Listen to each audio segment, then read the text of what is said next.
Hey everybody, and welcome to D4, where I, Dustin, And I, Devin, co-DM a 5th edition game of Dungeons & Dragons. Yay! Legacies are what people remember, and heirlooms are an invaluable object held within a family for generations, typically something of high quality or high value.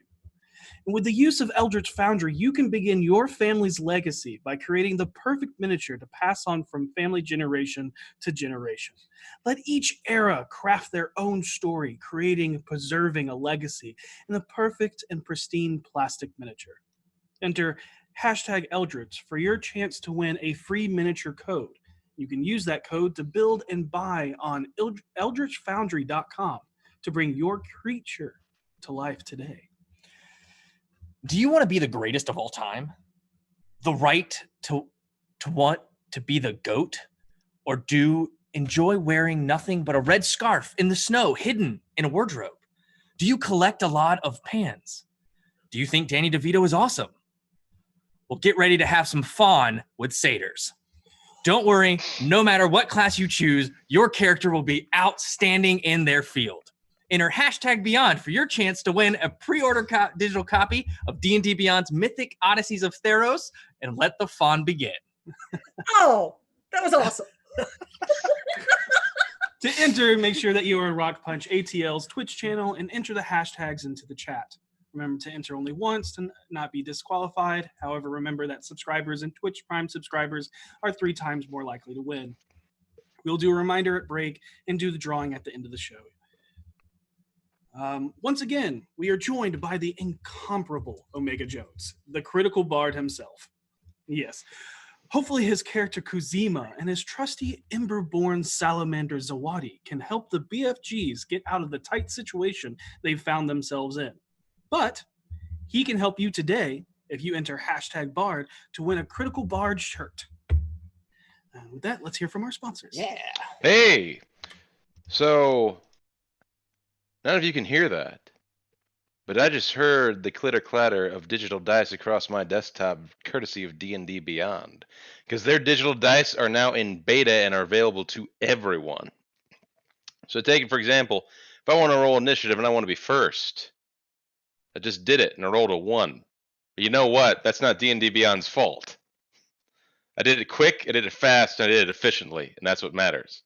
So, it's available to everyone now. Start playing, start testing, start giving feedback. Let's try to make this digital dice experience a wonder for everyone on D&D Beyond. Hello, I'm here to talk to you about Beetle and Grimm's Pandemonium Warehouse. They are a fabulous company that makes fabulous accessories for improving the atmosphere of your game at the table. They have battle maps, they have props, they have text props. And right now they are doing a giveaway on Twitter for a Baldur's Gate Descent into Avernus Silver Edition box, and it is chock full of goodies. I highly recommend you scoot on over to Twitter, go to Beetle and Grimm's Twitter page, it's at Beetle and Grimm's, and sign in for the contest. I believe you have to like, retweet, and comment, as well as follow them, and you're entered to win. It's that simple. Also, they're getting ready to do a gold Eberron box coming up. So as long as you're there, maybe when you follow them, you can keep an eye out and enter to win the Eberron box. Booyah. Also, we'd like to wish a very special happy birthday to one of our goblins over at Beetle and Grimm, Jason. It's his birthday. So happy birthday, darling.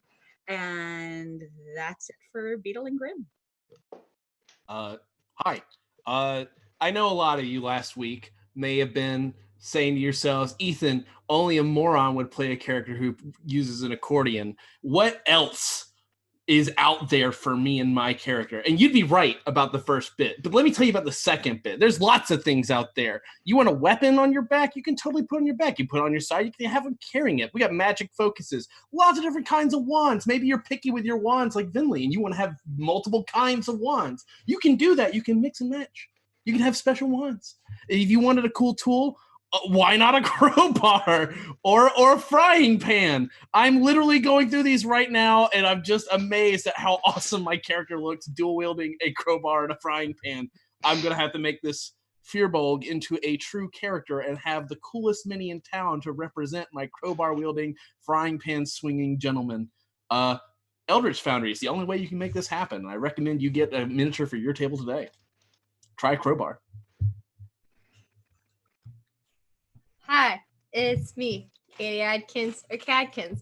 How you doing today? Do you like zombies?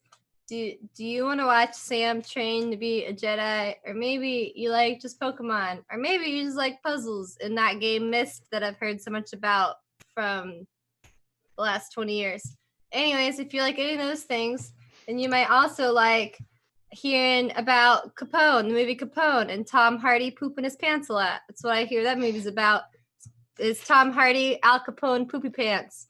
Who doesn't want to see the biggest American mobster crap his pants a lot?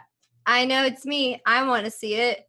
I bet no one else is of an opposite opinion. So you should be interested in RockPunch ATL. They got content for all of you that involves all that content, all of it.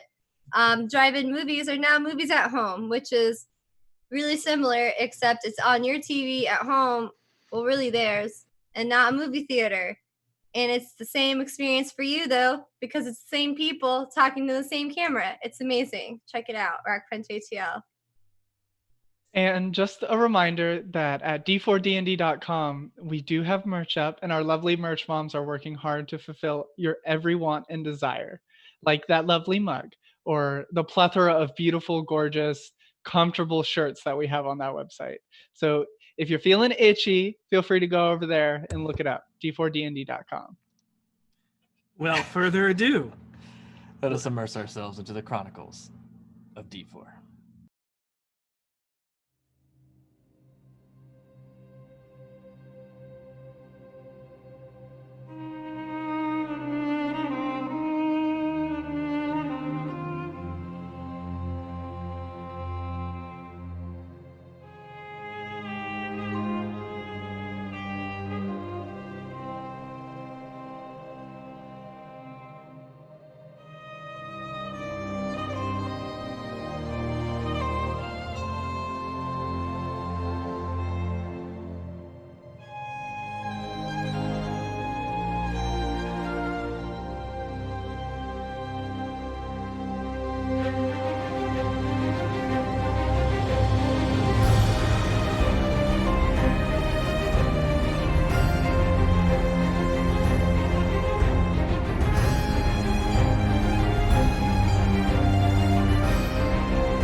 And we're back.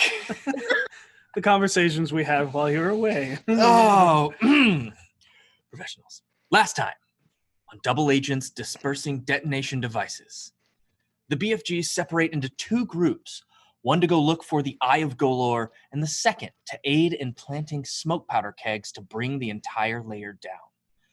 Voss, Seisha, and Kuzima head into the Xanathar's private sanctum and find a massive fish tank filled with sand, a shipwreck, and a chain-wrapped chest.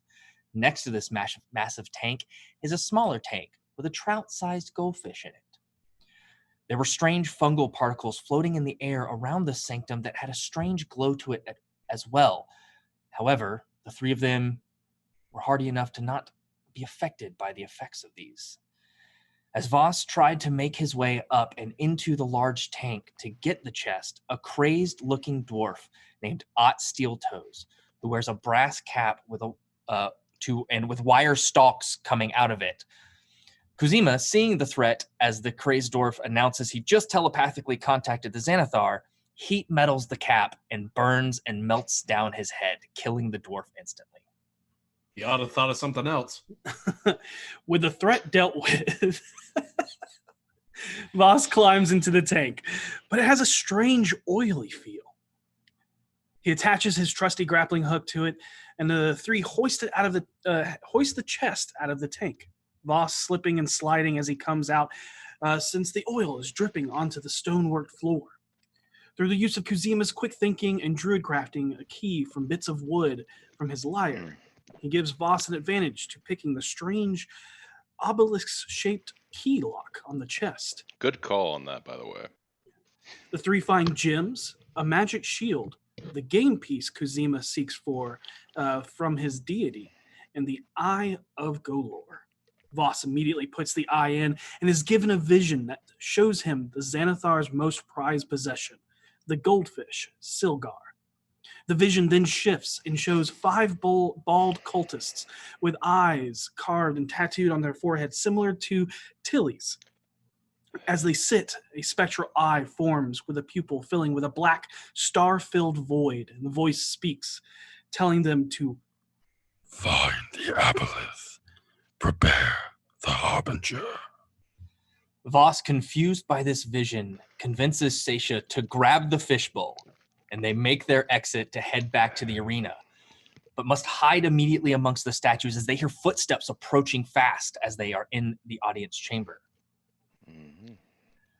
Harold, V, and Vinley follow Gnarl to meet with the Harper contact to learn more about the plan to bring the Xanathar layer down. The shadowy drow tells them that the first thing they must do is to take out Xanathar's eyes in the lair. There is a group of 10 dwarves who act as scryers and oversee important places in the lair, and then convey that to the Xanathar. They must be quick, otherwise they will be found out. V, hesitating to take a defenseless creature's life, as Harold assures her she does not need to do this. As they enter the chamber, they see 10 emaciated dwarves with enlarged brains hooked up to a strange contraption connected by tubes and a pulsating magical orb that tendrils into each of their foreheads. Gnarl, Harold, and Vinley quickly take them down as V watches, tears coming down her cheeks. But when finished, the drow quickly leads down a hallway filled with humanoid statues of various races and strange, horrified visages. He leads them past several doors and hallways to a door at the end of the hall where they meet a red-bearded dwarf named Thorvin Twinbeard, who speaks quickly and may be a bit on the loony side, but seems to be an experienced tinker and scientist. He gives them the plan in a hasty worded way, but Harold is able to follow along perfectly and repeat most of what he says back, with V picking up on a few things he missed. The three of them are to place 5 barrels in 5 specific locations, Thorvin and Gnarl taking the lower levels, while they place a few down there. They are given 6, just in case one does not work, or if one is discovered. Finley places them all in her bag of holding as they make their way out. As they head towards the first location, they hear a group coming and watch as Gnarl and Thorvin set the barrels down and take up a pose of fear like the statues. The 3 BFGs follow suit, and only Thorvin is spotted, but is able to play off the antics as well, being crazy. They place three of the barrels and head towards the sanctum to place the 4th, when they run into the other team, including Seisha holding the fishbowl. As tension and arguments break out, a patrol of Durgar, Kenku, Bugbear, and a human enter, but are quickly and quietly dealt with. As arguments break out again, they agree to put the fish back, and as everyone leaves, Voss sneaks back in without any of the others knowing, kills, and takes Silgar. They return to their holding cell and are immediately thrust into the arena against a creature called the Absorber, a strange red and blue large cat-like creature with an eyeball at the tip of its prehensile tail. The battle is hard as it absorbs magic and fires it back at the caster, but they are able to fell it and win the match, angering the floating ethereal eye watching. They move back to their cell to rest up and see the remaining fights, and try to figure out how to get the final barrel placed inside the ring during the fight. Voss and Kuzima overhear Nazca speaking to someone. What the feck do you mean Gnarl's missing? Don't stand around here squawking like an idiot. Take a bugbear brute with you and find him. If my suspicions are correct, the Xanathar is not going to be pleased.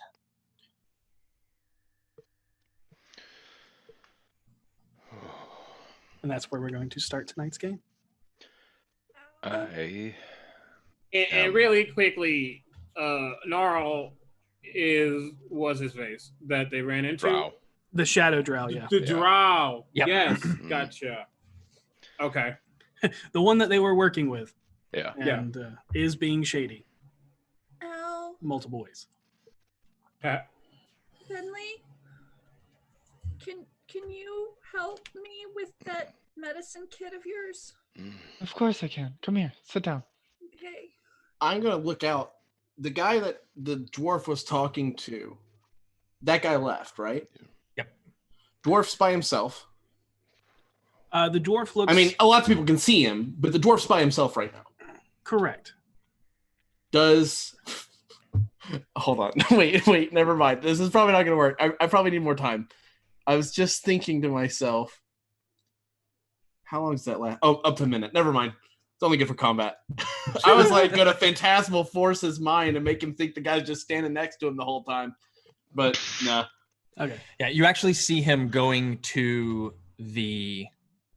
heading towards the cell holding the Umbra Legion. Oh, great. Thrilled about that. Yep. And as you're looking out, you watch as the door on the other side of the pathway opens, ushering the Umbra Legion into the pits once again. From outside the pit, you hear the crowd be hushed back down as the recently threatened announcer begins his speech. They suffered a devastating loss in the last round, but let's see if they'll be able to turn the tides without their number one stunner who was able to render creatures helpless with a single blow. Going up against the Umbra Legion is a creature liberated from the clutches of a dying horde of bug eaters all the way from our deep forest. A creature we found living under a rock in the swamps. It's mean, it's green, and it wants to make you its cuisine. Get ready for the Lord of Flies, the King Frog of the Bog, the Toad Master of the Mud. Let's hear it for the Froghemoth! Do we somewhat recognize this thing? The pit. The sinister team reemerges with one less member, still led by the Chain Devil, who each of you see as the demon that haunts your mind. As the massive door on the other side lowers, from the other side, 4 massive tentacles reach out from the darkness and cling to the walls before a huge toad-like creature launches itself into the arena. Its massive green 3-eyed tentacled, bestial form lashes out into the air with its barbed tongue. The human assassin wastes no time charging into battle to get the upper hand. Drawing both blades at his sides, he slides under the beast, carving a deep gash across its belly before rolling out the other side. As he looks back, the team is cut off by a familiar gap of acidic oil trench that divides the pit. The Chain Devil pulls across his chest as 4 chains appear from the figure you see in your mind. He tosses the 4 chains to the ground across the sand, creating a square from the 4 points as he watches his roguish friend instantly get swallowed into the gullet of the giant green beast. The tongue then shoots halfway across the field, latching onto the fiend as chains launch out from his body and anchored to the wall, making him unable to be moved as the massive creature's tongue retreats back into its mouth, seemingly to only use one tactic, the red tiefling warlock once again hexes the creature as an ethereal blade's red star wraps around the eye stalk of this creature, bobs in the air atop this massive monstrosity. However, instead of shooting his darts as normal, he envelops his body in a cocoon of jagged, smoky-colored ice crystal-like armor. The cleric traces a dagger into the ground as he summons a spiritual bejeweled dagger to attack, while also summoning a large ethereal gem-encrusted bell that crashes into the beast, washing it over with necrotic energy that begins to rot its skin. The Dark Paladin lets out a war cry as an ethereal visage of undeath lords over behind him, created by shadows, causing the massive frog to flinch and hesitate to move forward. The 2 chains closest to the Froghemoth's side animate like barbed metal-linked cobras to lash out and grapple the massive creature. However, in unison, the huge green monstrosity lashes out with its tongue and swallows the chain wielder.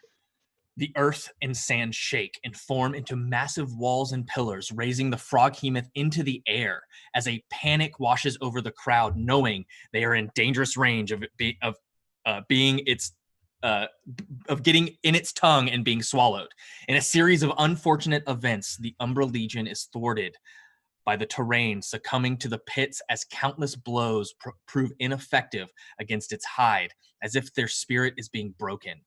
Watching their comrades be so easily swallowed, the behemoth of a creature launches itself from atop the pillars and crashing down on top of the cleric and paladin, crushing them both beneath its weight.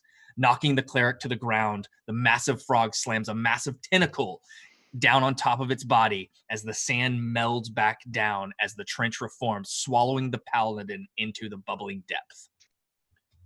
The next few moments are not fun or pretty to watch as a hush washes over the crowd, watching their favorite team slowly be beaten and swallowed one by one. The dwarven cleric tries with all of his might through spiritual dagger attacks and a hail of spiritual coins that rains down upon the froghemoth before he too is thrown into the air and swallowed. The tiefling is grabbed by the tongue as he is dragged crawling across the sand before he is bitten in half, causing his entrails to spill across the sand. With each one disappearing into the gullet of the beast, the crowd turns favor as they begin chanting, "Eat that wretch! Eat that wretch! Eat that wretch!"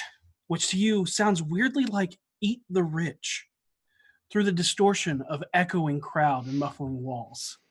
Just as everyone believes the game is won, the froghemoth begins to gag and choke as he vomits up the shirtless red-skinned man you now clearly see covered and bound in chains.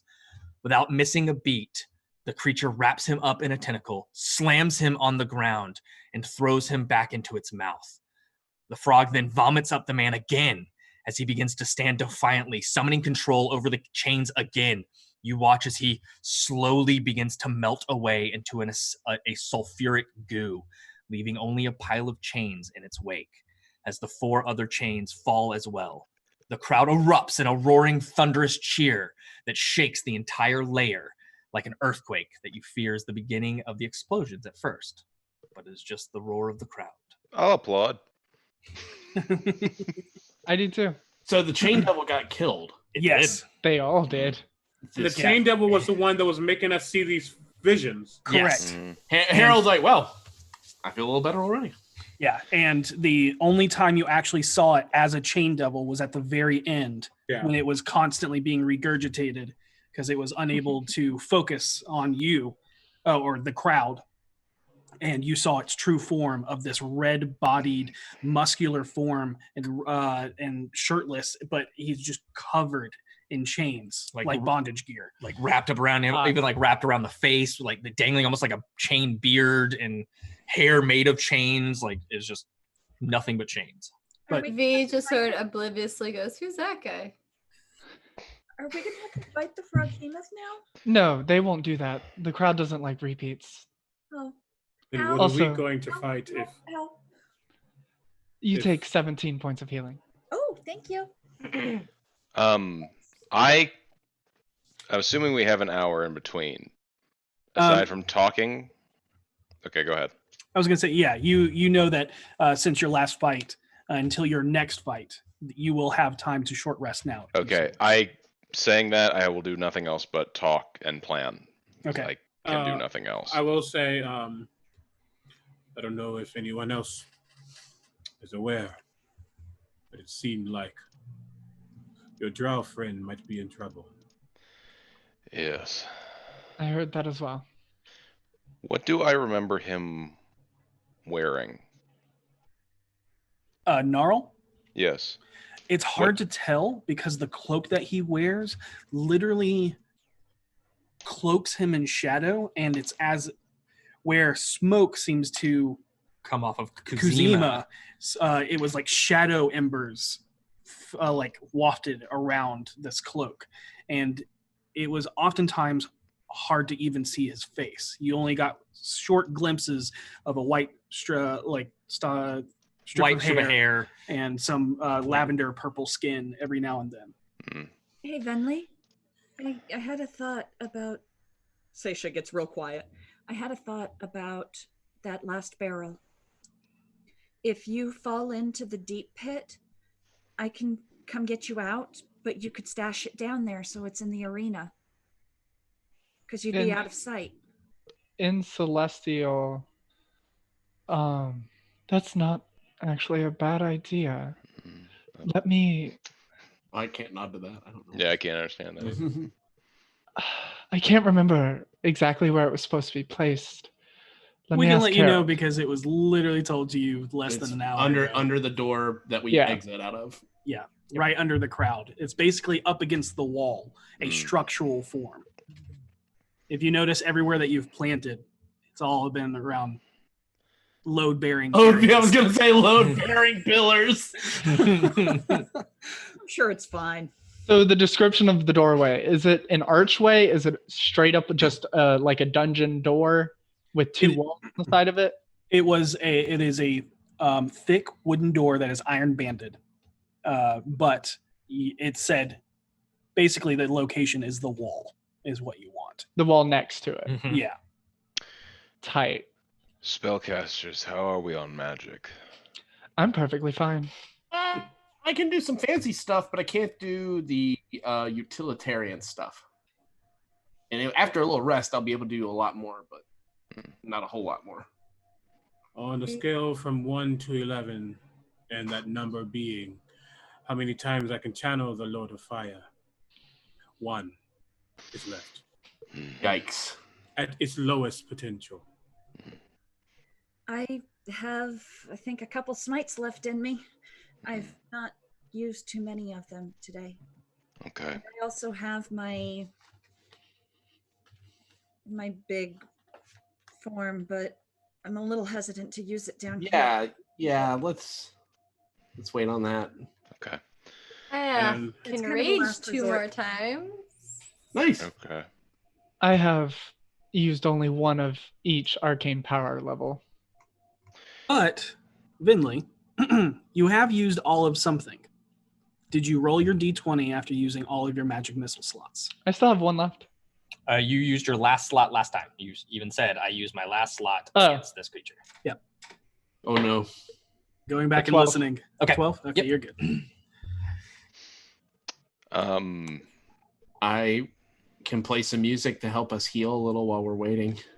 It'd be nice. I guess we'll take a short rest then. Yeah, everybody can have a short rest, and you can get an additional D6 added to that through Song of Rest. So could I... 2 things. I'll ask DMs this first. Mm-hmm. Did his cloak look unique? Yes. Yes. Okay. Add an extra D what? D6. D6. I ask Seisha, you find me oftentimes by the moonlit blade I carry. Mm-hmm. Could you find our friend by his unique cloak? Yes. I can do that one time. Let's be honest with ourselves. If anybody here in this group was the person to be hiding, we would want it to either be him or you. I'm determined to get him out of here alive, as well as the rest of us. That's the plan. We can't go anywhere. The door's locked. I know, but an opportunity will have to present itself. We have to go in this assuming that Xanathar is going to stack the deck against us hard. Of course. We have to go into this assuming if we don't die, he's probably going to attack us. So we're going to need to set that off during the battle. Herald. And all of this is said in hushed tones, obviously. If I need to roll anything to do that, I will. We got that. You're good. Okay. Unless you're trying to keep it away from Kuzima as well. But no. Kuzima kind of is okay. That's at the this only... point. If yeah, it's like just go stand in the corner for a while. It's not like you've helped us every single time thus far. But yeah, keeping voices from permeating through the walls, easy enough. Don't even need the roll. Yep, cool. V pauses for a moment and kind of says, "So what do the winners get?" I don't know, because we're not going to be around to find out. I just feel like, have we ever met any of the winners or heard of them? All we know is they feed them to whatever's left at the end. I'm Well, they get fortune. I mean, it's the blood and fortune pit. well, what if? And hear me out, because this might be the conspiracy theorist in me talking. What if they just like kill whoever wins to get rid of a potential threat? Potentially. We won't have to worry about that. That's why we have to set off the barrel in the middle or beginning of the battle, not the end. I don't know about that. Well, we just have to place it. We're placing it. I think everybody else is setting things off. When the party starts going, we'll know it. I was not Okay. privy to this part of the plan, so I can't say for certain. I bet the winners are disintegrated or something. I do have a question because it's been it's been skated around, but not actually laid out for me. And this does not come from judgment, because I have done things that I'm sure you can guess. But what exactly did you do to Xanathar for him to hate you so much? He thinks we lied to him. And we've killed many of his men. I made fun of I made you see that guy outside over there like cleaning up the body parts with the crossbow arm. I made him punch himself with an imaginary version of his real arm. Basically, long story short, he wanted us to find something. He thinks we found it, and we are kill on sight to his gang because he thinks we lied to him. We're not doing too bad, are we? You may be changing your words for Kuzima's sake, but I will let you know. You all know that the Xanathar knows you lied to him because of the medallion that was in your house. Right. Yeah. Nah, he definitely thinks we lied. That's fine. You can say whatever you want to Kuzima. We don't know who's listening. Yeah. Whatever the case may be. Go ahead. Oh, I guess have another question. Absolutely. Obviously, I have my own goals, and you have yours. What exactly is your plan once, and he points to the barrel? It's in here, right? It's in a bag. It's in a bag. Well, he points to the bag. Once that goes off. Run. Yeah, we run like really fast. But we have to bring a few folks with us. You Escape included, from the obviously. chaos and confusion. Who else are we bringing? Oh, yeah. We have to bring the operatives that we were sent here for. Very true, very true. And I believe there's some other person we're here to get as well. Am I wrong? There's 3 people? I thought there were 2. Maybe I'm wrong. It's been a long time out of play. I'm trying to remember. Oh yeah, it's actually just the one. Okay. Oh. Like you've only been like given instructions to only get Gnarl out. Okay, that's it. But both of us got the same instruction. Like the Harpers told me. Oh. The Harper said that you have a contact on the contact. inside. They did not say They get him never out. said. Okay. Yeah. However, if you want to try, of course, I don't want Twinbeard's the man. I want. He's precise. He's scientific. I need him. The Drow said that he was. Did he say he was planning to bring his brother out, or that his brother was held? his brother is waiting for him on the outside. Gotcha. Okay. All right. Never mind that then. Yeah, he wants to get out so he can see his brother again, is what he said. Did your contact give you an idea or a signal of when everything was going to get set off? Me? Yes. I think he just said that we needed to just get out there, get in the fight, and that should buy him time to get started. Ooh, so we don't have a signal to watch for? Twinbeard is not a subtle man. Explosions. Explosions. I imagine if Twinbeard wants us to know something, we'll find out in the neon lighting in the sky. So we just have to make sure that we stay away from the back of the arena where we plant this thing and perhaps fight defensively until it's set off. I think that if we start hearing explosions going off, we can assume that it's probably chaining its way to us and we need to start making a way out. Bentley, fake a dive. Lay down like you're hurt and pull the keg out and keep it concealed with your body. We need something that's... It's time. It's an idea. That'd be a good one. I also think that it may be worth it to, if we have some kind of means of distracting everybody, we could put it up then. I can distract him. kind of distraction do you I need? can guarantee no one will be watching her. I don't know. It'd have to be something where even the people in charge were I can do it. okay. If you feel, and I'm pretty sure I know where you're going with this. If you feel fine exposing yourself like that. Yeah, it's for a good cause, right? I'm sure Exposing they yourself already. how?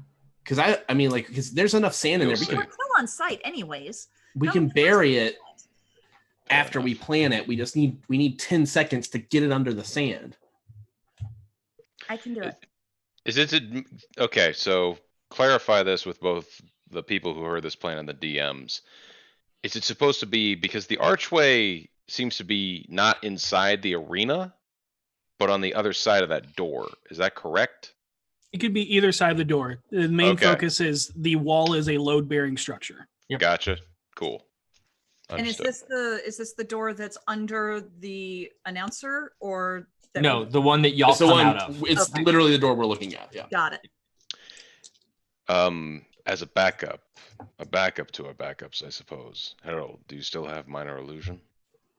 I have a major, and I can Major. do some stuff. But it would be very unlikely that everyone in the audience would be tricked.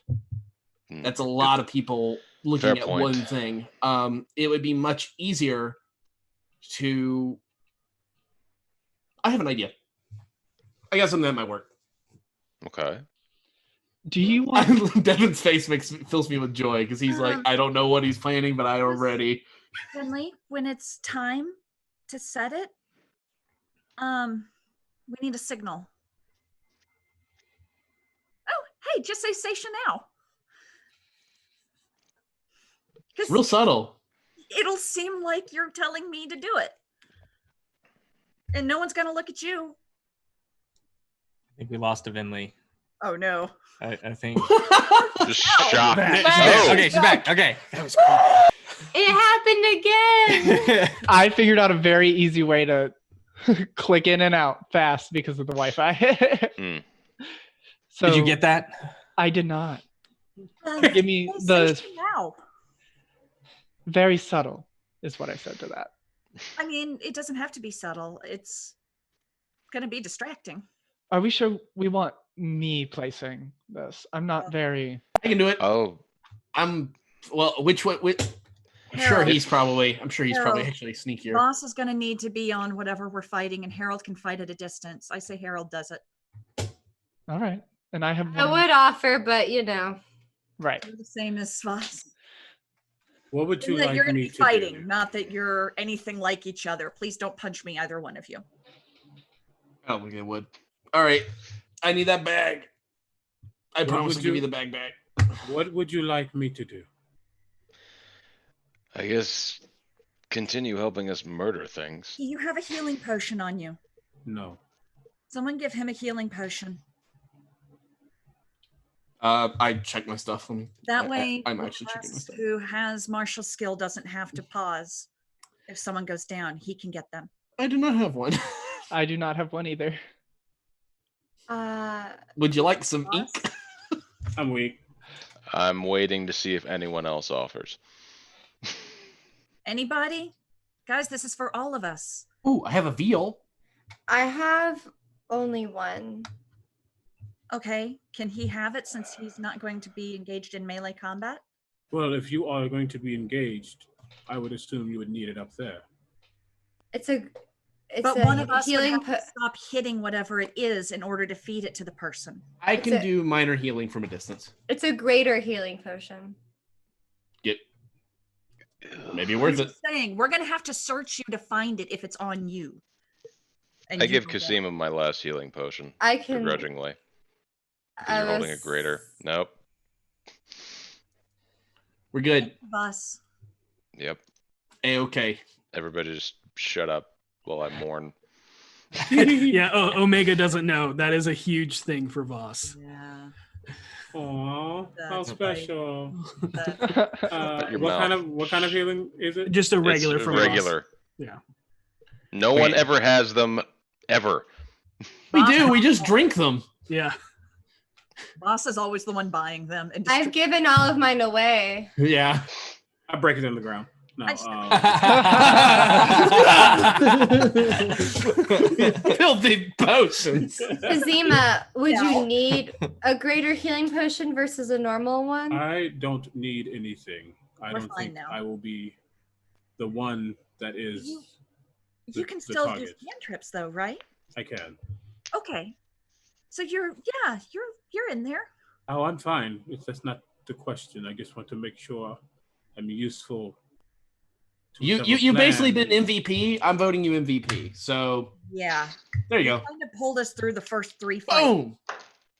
To be fair, I didn't do much on the third one. I was kind of indisposed with. He he summons fire and he just snuffs it. It wasn't That's really fair. useful. Booped him. Look, You totally booped him with your staff. Yes, I booped him with my staff. It was All great. right. I start playing some music to get our short rest going. All right. So as you start that and you guys start to kind of settle in and kind of start thinking on what you have to do and the plan ahead of you, You watch as multiple purple bubbling rays strike the giant frog from above as it slops unconscious to the floor. The massive toad-like creature is then roped and lured back into the depths beyond the massive door on the other side. You hear Kuma's team getting ready to enter the stadium as the announcer takes the stage once more. What an upsetting and devastating turn of events, folks. Never have I seen something so brutal since, well, I guess the beginning of our matches today with the Maw. However, no one expected the house favorites to go out so quickly with such promising prowess in the rounds before. I know a lot of us just lost a lot of dragons, but there is still more carnage to come with the next fight, and then the sudden death match in the final rounds. Let's get ready for probably the most respectable team here tonight, the Frontline Fighters. As they try to take on a creature so vile, it will send you into exile. A giant tyrant that just refuses to die. It's not the Rebuker or the Reviver, not the Redeemer or the Rectifier. Bring on the Regenerator. Ew. Kuma's team readies themselves as they come out to face with a massive green menace with multiple troll heads and faces growing from its neck, backside of one of the main heads, its stomach, its chest, its spine. Multiple arms extend out from all sides of its torso and even sprout off other arms as it shambles on 2 mutated legs, one leg splitting into 2 at the knee. It is the biggest troll any of you have ever seen. Where an average troll is around 9 feet tall, this creature's main 3 heads nearly peer over the stone barrier atop the 20-foot walls of the pit, making it a possible threat to many of the bystanders in the room. Bilrin, the rogue, creates this illusion of a chest as she opens it, causing a swarm of massive missiles to pour out over the festive, exploding into confetti that slam into the troll. Eben throws his glowing cards into the air as they swirl around him as if suspended in a storm that billows only on him. Just as the lizard fell, hanged by its stupidity, so shall you. He pulls the Hanged Man card as he tries to levitate the troll as the rope in the golden image of the inverted hangman hangs behind him, shaped in the weight of the creature. But it snaps as the creature's weight is too much, and it cannot lift from the levitate spell. With the fortune teller's fate seeming to unravel unfavorably for the frontline fighters, they instantly fall back on old tactics. Ricard, the rakish musketeer, begins to string a line of vicious words that cut deeper than a great axe, as Mimi the gnome casts the wind of petals that swarm around Araxios and Kuma, once again making them move like the wind. The bronze dragonborn runs up and jumps as she roars into the air over the center divide, slamming with a massive impact on the other side, crashing her hammer 3 times down into the troll with swift blows beyond her normal speed. Each blow ripples across its quivering flesh, nearly negating the impact as a look of worry washes over her face. Araxios, following suit, running at great speed, jumps over the chasm as he drags his hands across the sand, eclipsed in the shadow of the huge beast. He pulls out a translucent blade of shadow. Surging through 5 swift, hastily swung attacks, he carves invisible slashes into the creature's flesh as each face screams out in pain. As the monstrosity cries out in a jarring a cappella of screaming horror, the beast swings wildly all around him as multiple thrashing blows crash into both Kuma and Araxios, bludgeoning them heavily. Multiple arrows from the gnomeling fires upon it that barely pierce into its skin. As Eben pulls the inverted strength card, the golden figure tries to reduce the giant's form, but to no avail as it starts growing masses to compensate it, keeping its form and size. Now, with a wall of fire separating them, Kuma and the snow-white tiefling are on their own. The fight begins to drag on as Mimi's tolling bell withers a head away into nothing before it instantly regrows to rip an arrow that Bilrin sinks into another head's eye with its teeth. With every blow, the creature seems to only grow more volatile and unwavering. Eben, getting extremely frustrated, pulls a magical component from his pouch, seeming to abandon his cards that no longer seemed useful. The small, unassuming fortune teller screams a thunderous scream as a stream of sonic energy radiates out from him, slamming into the troll's many heads with an explosion of sound, causing each of them to explode into a shower of blood and gore across the pits and crowd. You then see the energy continue as it rockets towards the horned dwarf sitting upon the fungal throne. As it violently courses through the air, you notice the energy chaotically shift in form as a splash of green viscous liquid showers upon the major domo. You hear the roar end in silence as the crowd looks towards the pit master major domo Amergo, who wipes the poison from his face while spitting on the ground in front of him, glaring at the halfling through the flames as he shrugs back in his direction. The flames blow away as 3 random pits open up. Ricard looks around at the crowd as half begin to chant the name of the frontline fighter. The other chant, "Troll, troll, troll." Ricard, obviously believing they have won, walks to the center with arms raised, taking the praise. The grandmother gnome walks forward to join him, but beckons Araxios and Kuma to come to her for healing. Tending to the tiefling first, she hands him a canteen of warm, hot cocoa as she bandages and kisses his wounds.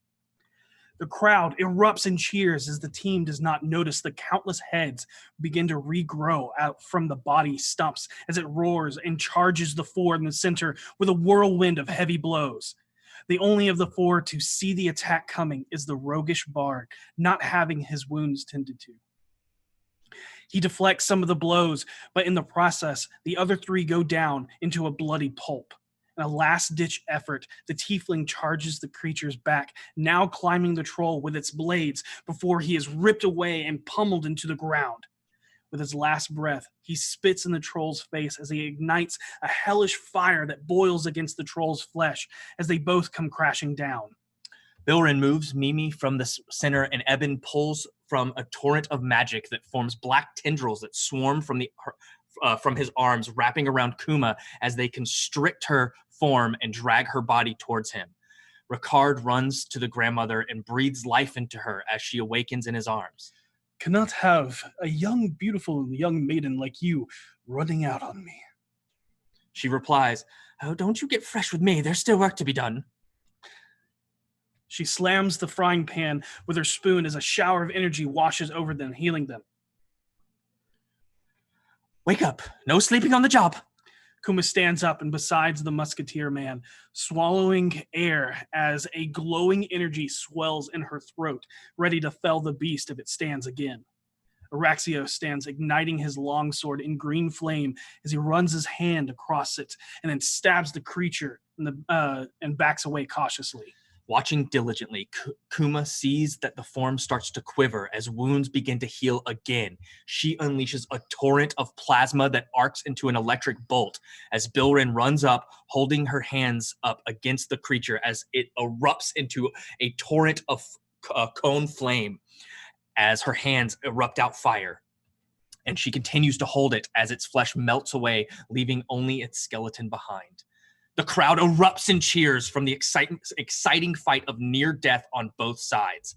The major domo stands up from the fungal overgrown throne, moves to the edge as he slowly claps, seemingly unenthused by their victory. The announcer speaks up. The undefeated have vanquished what was once perceived as unkillable. That is hands down the most exciting fight we've witnessed all day, folks. However, we still have one more to go, and we'll see which team will emerge victorious in the sudden death round. Get your coin purses ready because the betting is about to get real interesting for what's to come. You guys don't think we're going to have to fight them, do you? I hope not. I didn't consider it, honestly. Insight, is it? Do I need to make a check? Because that sounds like what they were implying, correct? You can make an Intelligence? insight check. Sure. Oh, okay. I always assumed it would just be against some sort Cool. of monster or something. 15. 15. It sounds like that might be what they're implying, but also they're kind of keeping their words a little vague. Roll that with advantage Okay. or a clarity. Still 15. Okay. Yeah. It sounds like that might be what they're implying, but they're also being vague about their wording. Gotcha. If that's the case, then maybe I can convince them to start getting ready to get the hell out of here rather than fight us in the middle of the fight. I mean, I know Kuma. You do? We I mean, do. We know her, yeah. Yeah. She's the one who told us about the pits. I have a question. Wait. Yeah. This You is don't the think- introduction to a new round of combat. We were told we had to place it at the last round of combat, correct? This would be the sudden death final round. Yeah. I don't think Kuma's up to anything. I think Kuma just likes fighting. Yeah. That sounds fair. I mean, they seem like a nice enough group. They are, I'm sure. I mean, if they're hanging out with Kuma, they got to be at least nice. I don't trust the no. It's not about being nice. It's about doing what's necessary. Why What- don't you trust the gnome? She's too sweet. I will say this, Seisha, and everybody a part of the BFGs. What the halfling fortune teller did looked very, very familiar with Far Realm's Reach. That's what I meant to ask. Yeah. Yes. If I wasn't going to trust somebody, it'd be the halfling. Why? It sprouted black tentacles. Did you miss that part? I know, I saw it. It could be any number of things. Maybe the guy's into octopus. Maybe he has an octopus pet. Oh yeah, you know, kind of like how Seisha. I understand. Yeah. Well, we got to figure it out one way or another. If we face this team, and he's like looking around, he's a little bit confused at the way the group is talking about the other group. Is there going to be a problem as far as morality goes? Because we have to get out alive. I think that maybe I can convince them to stand down, and we can all play it up before the building goes. If you can't, are we all prepared to do what needs to come next? Harold, you've got to get that barrel planted. Which is abandoned then? I mean, we got to do what we got to do. Vinley hands you her bag. All right, I put the bag on. All right. So, go team. Mm-hmm. If you guys have not used your hit die during your short rest to heal, if you want to do that, you can do so. Harold already said that he was playing music, so if you want to add the D6 during your short rest for one of your hit die, you can do that as Right. well. Used all of mine that were remaining. I didn't take any damage because if I get hit once, I'm down. I healed up from my 4. Let's try to not assume that. That last fight hurt. Yeah, I it would was a have- 5. At the end of the short rest, you would see Zawadi slowly faded away into embers as I resummon him away from folks, because it wasn't necessary, but if I summon him around y'all taking damage. So it's always a way for me. After he's resummoned, Seisha's gonna kind of wander over. Can I pet him? I want you to know that Zawadi is made of pure wildfire. Oh, I saw him climb on people and nuzzle them. I thought he was okay to touch. He is, but if he chooses to. Okay. He looks down at Zawadi, and you know when like lizards like lick their eyeball? That's what you see. Just gonna hold his finger out to him. He'll get like, Oh, you're the cutest ever. and then he'll like swirl in the fire around your arm, and then like rest here. And he's almost purring, but it's not. It just sounds like a soft, like the soft sound of a fire in like a fireplace. With like soft crackle. Vinley looks at this and is just holding her butterfly, like, Thank you, Zawadi. Here you go. He takes it. Fire can be kind, but it Yeah. can also be destructive. Yeah, I can. I'm really glad we got to meet you. The Lord of Fire placed us on this path for a reason. And once I leave with this, as he touches the game piece in his little pouch, I will find out more. Well, if you ever find yourself around Waterdeep again, come to Spirits of Trollskull and we'll give you a drink. We own the bar. Something tells me I probably won't be back to Waterdeep, considering we're about to destroy the Xanathar's lair, and we're probably going to be public enemy number 1 in Waterdeep. So, yeah, but we keep our stuff here, so we don't have a choice. I mean, it's like replaceable stuff. Wait a minute. What's above us? In the city, what's above us? Something the Harpers are willing to lose. Isn't it like fish trade or something? I don't know. All I know is I thought we gotta were do what we gotta do. Boss, Hey. Boss, What? you have a really sharp memory. What's above us? Do I know? Remember what? I remember So, what building we came out of. But There are two ways that you came down here. Mhm.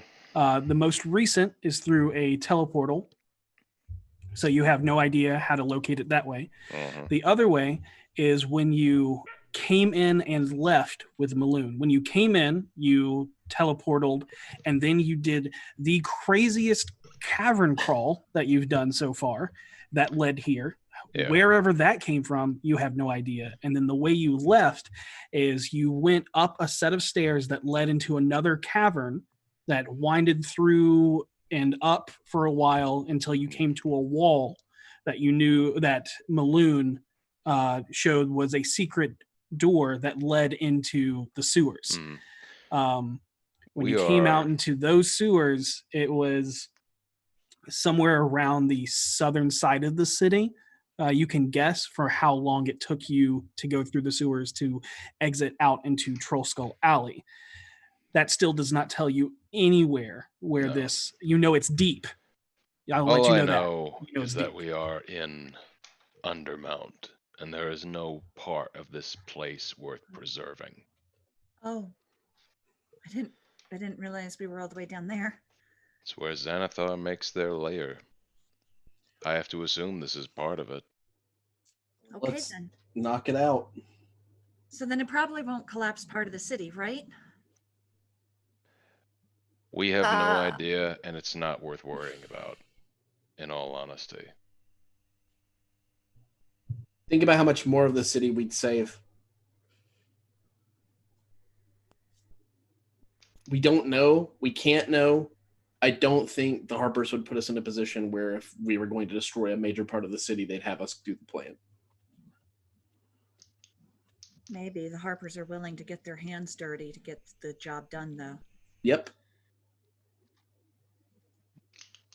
Whatever it takes, in this case, We're in this. We can do yes. this. And worst case scenario, we'll find a way to make amends. Hopefully. We will. I'm more interested in surviving right now. Once we get past that, then the moral atrocities will sink in. Just so you know, I can channel the healing energies a couple more times. So we're not only relying on the healing potions. When this goes off, the first thing I'm going to ask you to do is, and I described the cloak that he was wearing to Seisha. I saw it. You'll need to do that as soon as this starts. Okay. This is a Doom Raider part of the mission. I don't expect any of you to have to come. We're in it to win it, man. Yeah, we're not leaving you. We didn't come all this way to half-ass it. And I can't leave without him. All right. And we can't leave without him. We all don't right, leave then. without him. Kuzima in his head, I can leave without him. But Boss is thinking that too. Yeah. But he's just like hoping, maybe the spirit of camaraderie will catch on somehow. Yeah.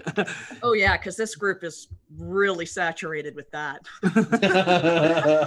Harold, while God. you are playing your accordion, you hear a familiar voice creep up into the back of your mind.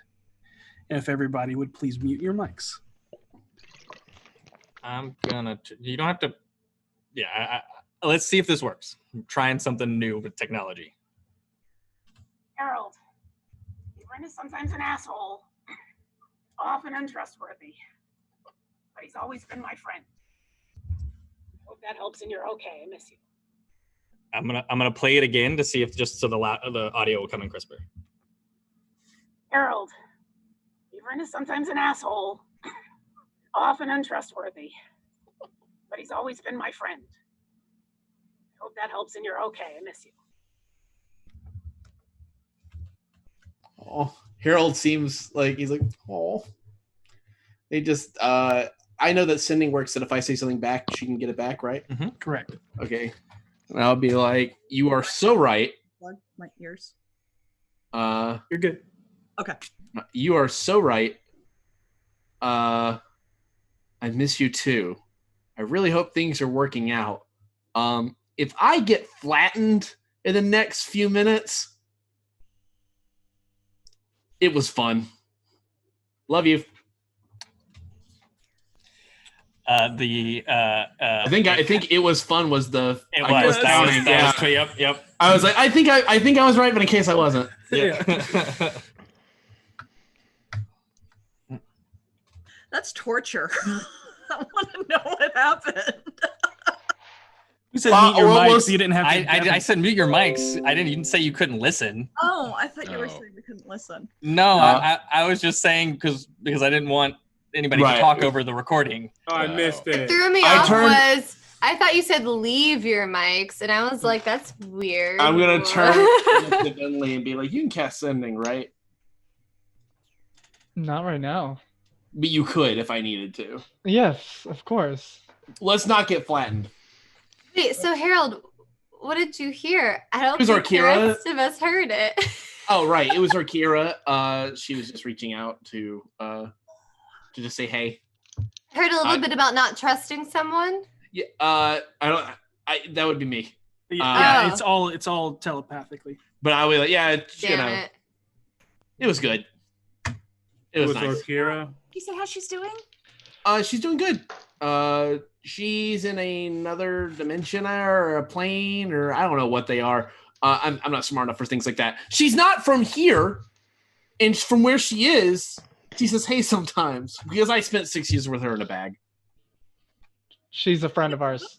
Every time who is Okira? That's okay. I don't need to know. Never mind. Understand, Kuzima, that every time you ask a question like that, you'll get at least 5 different pages of unnecessary backstory that will seek to confuse you more than assist you with I don't this. see what was so confusing about that. 6 years in a bag. What's there to know? I have learned my lesson. You say that now. There'll be more questions, I assure you. We'll get ready for the. Okay, so final plan. What was it? What's The final plan is distraction. Then And I'll try to bury it as deep as I can without compromising the explosive nature of the barrel. Okay, that doesn't so are work, you gonna say Sation now, or are you gonna make sparks, or Whenever you do, if it's as crazy as you say it is, I'll know when to bury it. we'll go off you. okay, That gives you leeway. right? I will assist if I can. Very last part on it, if everything else keeps screwing up, try for a major image. Yep, I got an idea.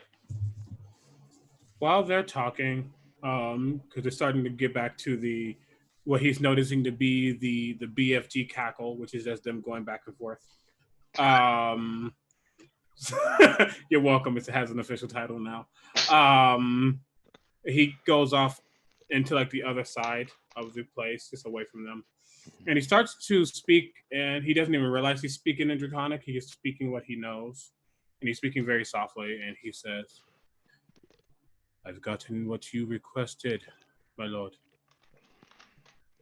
What do I do now once I leave? And will you give me what I have been seeking? It would help getting out of here, but I do not know if that's within your power. You have done everything for me when I had nothing. I only wish to continue in your name, and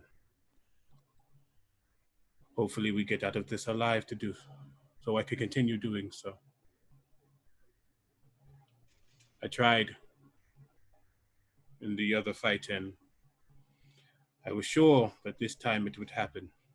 I was sure that I could create and not just manipulate, and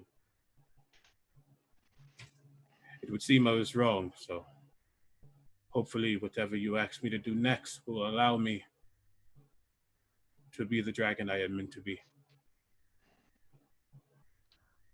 You get a warm, just that same warmth in your chest comes up again, and you can feel a burning sensation coming from your pouch.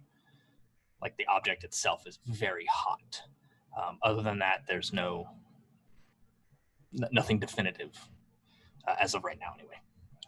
Are you trying to keep this silent away from the BFGs? Not necessarily. He's just talking to himself while they're rambling. It's just a moment where, it's like a soliloquy. You just go into yourself. Mm-hmm. Okay. I have no intention of listening. Did you ever identify what you got? It's just what I needed. When I touch it, it feels warm, like fire, raw. Okay. I was just thinking maybe it was something you could use. I don't believe so. Okay. I think it's more of a totem Finley would be able to versus... do it while we're waiting. Not to offer your skills up, but... It's probably not going to work in this room. Oh, that's right. I forgot. In Draconic, she turns to you with intent eyes, and she says, "How do you commune with your god? Does he answer you?"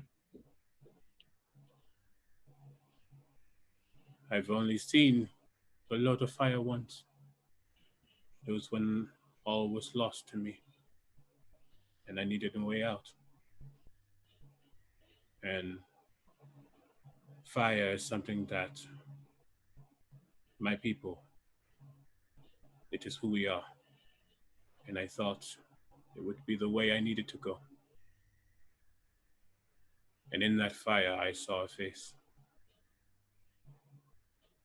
Ever since then, it's been through the warmth of things around me. My chest, it doesn't glow, but I feel a presence. It feels right. He kind of shakes the staff in his hand a little bit, not like just a little bit. Sometimes they say to communicate you need something physical, and This, as he points to the fire opal that's at the top of the staff. This is my symbol to my lord. As long as I am with it, I feel like I can talk to him whenever I need. He may not answer, but it feels right. Thank you, Kuzima. And she holds out her left hand to shake your hand. He will grab a little firm, dragon boy hands. A little scaly. A little bit. And this is the hand that has the ring on it. Got it. Cool.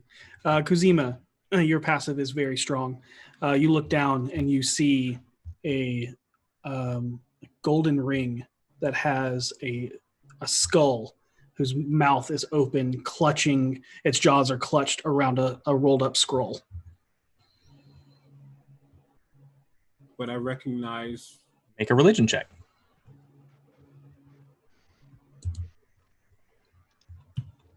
I'm like, that's my religion. Hey, you Zawadi, you want to nuzzle up to me for some guidance?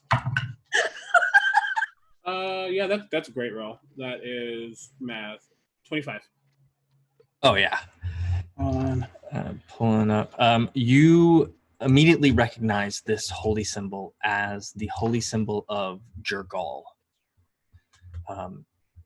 He is the Scribe of the dead. Scribe of the dead. He is. I'm stalling while Devin pulls up our notes on it with actual religion checks. It is. Okay. He is a neutral god. You've done quite a bit of research into Jergal because of the aspects of the Fire Lord. And here we go. There we go. And now a little for a lot more specifics with your Jergal, also known as many haunting names: Lord of the End of Everything, the Pitiless One, Scribe of the Doomed, the Forgotten One, the Seneschal of the Crystal Spire, the Final Scribe, and the Bleak Seneschal. Known to be unfeeling and excessively formal, he cares little for anything besides an orderly account of the fate of the worlds as it slowly sinks into death, and he now serves Kelemvor, as he has served the other gods of death before him. The Church of Jergal is small and secretive, a rigidly organized, almost monastic order of scribes known as the Scriveners of Doom. They are often found in cemetery dwellings or within subsects of the Church of Kelemvor. In ethos, Jergal is colder and more inhumane than his master, sanctioned the use of the creation of undead by his followers, provided they serve the cause of advancing death in the world. He is not evil or malicious, but impassively records the death of all things. Jergal is an ancient deity, older than many of the greater gods of Faerun. In the time of the Nethril, he was a greater deity himself, with the portfolios of dead, murder, and strife. Clerics of Jergal pray for their spells at dusk, a time of day representative of the end of life. The holiest day, on the last night of the year, known as the Night of Another Year, the clergy ceases their endless toil for a full night and instead reads every name whose death they have recorded from the scrolls they have carefully inscribed over the past year. You also know that Jergal was the once greater deity who lost his power because he became tired and bored with it. He allowed 3 mortals to take up parts of his divinity: Bane, who assumed the portfolio of strife; Mercule, the rulership of the dead; and Baal, the portfolio of murder. Jergal himself faded from his great stature and became the Seneschal to Mercule, and then now Kelemvor, when Kelemvor took over the title after the Time of Troubles. That is what your 25 gets you. Thank you. Oh, yeah. He was just quick. Note that as he pulls away. You honor the scribe. I'm dabbling. I just trying to seek a little more meaning, I guess. This is still all in Draconic, so everyone knows. I just wanted to see how someone so directly impacted by their deity behaves. We all manifest our honor and care and how we feel for each deity differently. And though I am a follower of the Lord of Fire, if there were others, I'm sure they would be different than I. We all have different paths and different ways towards that path, and different beginnings where that path started. That was beautifully said. I forgot you could speak for Draconic. I did too. He just like the shit.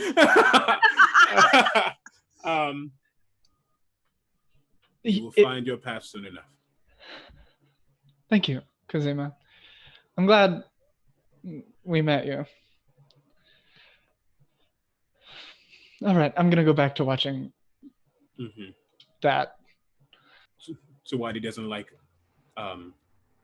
lovey-dovey, cute, meaningful words, so he is going to not be around either. He's like, y'all being too sentimental. Stop. Feels gross. Cooties. While you were waiting, you notice the frontline fighters being led towards the secret door as they walk past your doorway with their heads black bagged and their hands tied in secured bags. Very similar to how you were brought down here. Wait, are they taking them away? Does sudden death just mean our death? Maybe. Harold's gonna lean and try to get a look at where they're taking them. Are they taking them to They're going through the secret door you guys snuck out and went into where you fought the Grell, and then they're disappearing into that. Yeah. Can I send Savard after them stealthily? You absolutely can try. All right. But I will. He's already summoned. He's already summoned, right? Yeah. Yeah. And I just hold out my hand and let him go up and fly over them quietly. Go ahead and make a stealth check for Savard. Is it obvious that Savard's going? I'll tell you in a second. Yeah. Let's see. Vinley does not have to cast in order to resummon, so it's literally a will since the spell has already been cast. No, I'm asking, am I seeing something go out? No, because it cannot be summoned inside the room. It has to be summoned outside the room. Gotcha. Then you can't get guidance. That's what I was trying to figure out. Yeah, I figured. 17. 17. Okay. I rolled a 15. Yep. You hear them all exit beyond the secret tunnel, leaving you as the last and only team still left within the bowels of the arena under the thundering crowd of the blood-lusting spectators. Vinley, I am sure you are using your sight. Yep. You watch as... I had the map pulled up.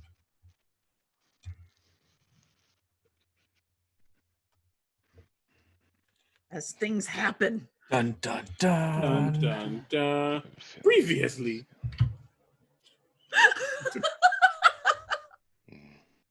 Don't ask. I wish I could launch into last time on Okay. Game with 4D. You watch as they come out into the promenade, the curved hallway of the Pillar of Eyes. As they walk past the door that leads into the upper levels where the crowd is. They walk past where your hidden barrel is between the two pillars. And they head down the hallway that you all put one of the they head down the hallway where one of the barrels was, where you all watched Nilhalor eat the brain out of someone as 7 other creatures feasted on its body afterwards. But before they walk that far, they turn to the south and go down a set of stairs. They walk into a room that is very eerie and dark. But since you have dark vision, you see a bunch of pedestals with large urns, and each of them is inscribed or has the look of an eye tyrant, and every single one says the Xanathar. Go ahead and make me a perception check.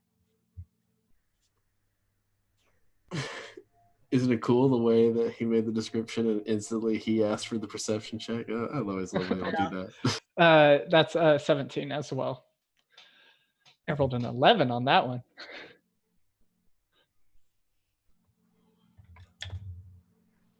Okay, you do not notice anything, so you just keep on. Okay. They are then led through a door and then a hallway to their right that heads east, and then up a set of stairs. And then they are led into a large cell area, and you can hear monstrous sounds in every corner echoing out from cages and locked doors. And they are standing before a large wooden door. I will tell him to come on back. Do you let him fly, or you just snap him out? I'll snap him back. Yeah. It looks like our worry was correct, everyone. Oh no. In what way? They just took them to where I assume is the other side of the arena to have them walk out traumatically. I don't want to fight them. Oh no. They're really good. Well, yeah, but so are we. And also, we're not going to have to them. fight them because I'm going to be able to talk them down. Probably. Worst Or, case scenario, they used a lot of spells in the last fight. Harold, I just thought you were. plant the barrel. Yes. Let me go play the barrel. As it goes. As soon as it's in place, we can do this. Okay. The best way to make a fight look real is for it to be real for a little bit. I agree with that. So what do you think? Like 30 seconds of fighting? Whenever it starts to explode. Well, he's got to get the barrel in place first before things start exploding. So like, how about 10 seconds? I'll do it as fast as I can. Okay. But all I need is Hey, a distraction. there's the signal. When you're ready, give it a squeeze. Give what a... Your Oh, accordion. sure. That'll tie up both my hands, but I can. Oh, Harold, just let me know when you're ready and I will scream very loudly. Okay? But I'll make it look normally. Like something normal. but no, because that'll draw attention to you. Trust me, I'm going to have to run up to do it. As long as the attention's not on me, it doesn't matter. Yeah, trust me, you will all understand what I mean by screaming when I do it. Okay? Okay, well, if you're going to do that, do I even need to do my thing?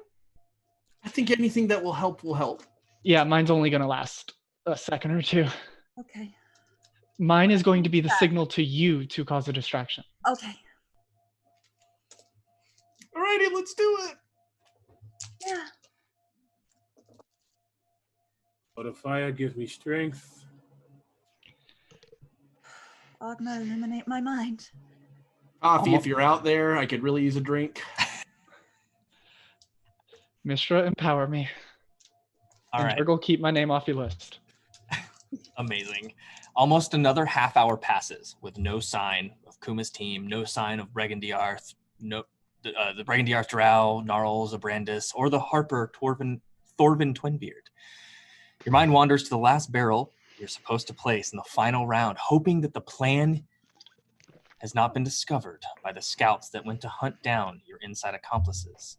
The crowd outside seems to hush into an almost utter silence as you wait. Sorry, emergency signal. Cancel. They set a curfew in Atlanta. Yeah. Sorry. The crowd outside seems to hush into an almost utter silence as you wait before you eventually hear the sound of keys rattling against the metal lock. Standing before you is a massive bugbear that says nothing but stands aside for you to once again take the long walk to what starts to feel like a death sentence. I look at his hand to see if he's the one that opened this door. Has he got a key in it? Is there a key in that bugbear hand? I need to know this right now. It's all Harold cares about in the last 5 seconds. He's like, It is not currently in his hand. There's a padlock in his hand. I'm just gonna walk by. I'm gonna eye this bugbear carefully. You do see. V, ask the bugbear what's his name is. He seems to not. He respond. doesn't respond. You do see one of those floating gazers by him as well. you don't want to bugbears. I just, some of them are nice and just want to hang out in their caves and drink tea, No, I totally. Absolutely. Some of them are beautiful coat racks. Yeah. Where were we? I walk out. Okay. Yeah, Kuzima just. I'm gonna be towards the back of the group wherever we go, obviously, so I can be closer to the wall. Okay. You find your way back into the eerie silent stadium. But Harold, if you want to keep your eye so fixated on these keys, right? You notice that they float out from the padlock and back into the gazer's mouth. Damn it. Damn it. Oh, God, I hate this place. Can't wait to do this. As the anxious crowd waits... Shut up. As the anxious crowd waits pensively on the edge of their seats, the announcer begins to walk forward as you notice a man runs into the room and quietly rushes up to the dais with panic in his eyes. Staying against the walls, trying to not call too much attention to himself, the man slinks in the shadows up to the horn-helmeted dwarf sitting on the throne covered in fungi. With a few words whispered in his ears, you see the major domo, Amergo, his eyes jump open with fear and hatred. He quickly grabs the man by the collar, muttering a few words back to the man before pushing him away, causing the man to fall to the ground and crawl away. Am I too far away to listen to this? Oh yeah. Never mind.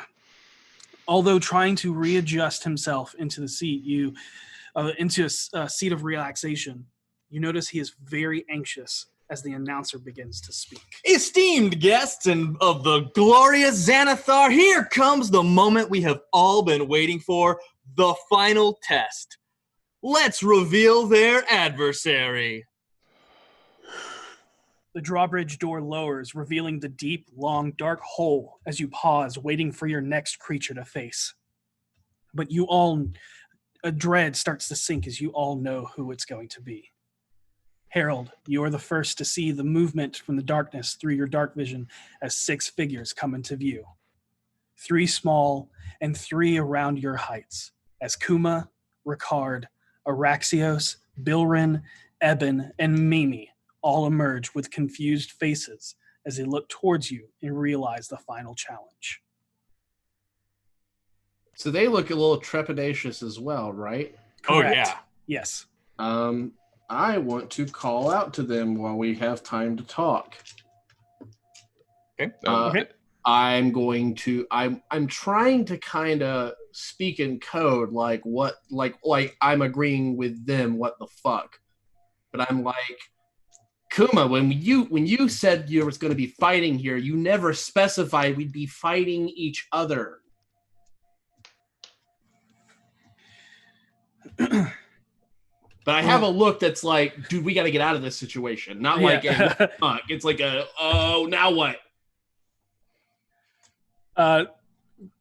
You can tell Kuma's insight from your insight does not pick up what it really is Kuma. and takes it at face value and goes, well, my biscuit's buttered. I don't know what the hell's going on.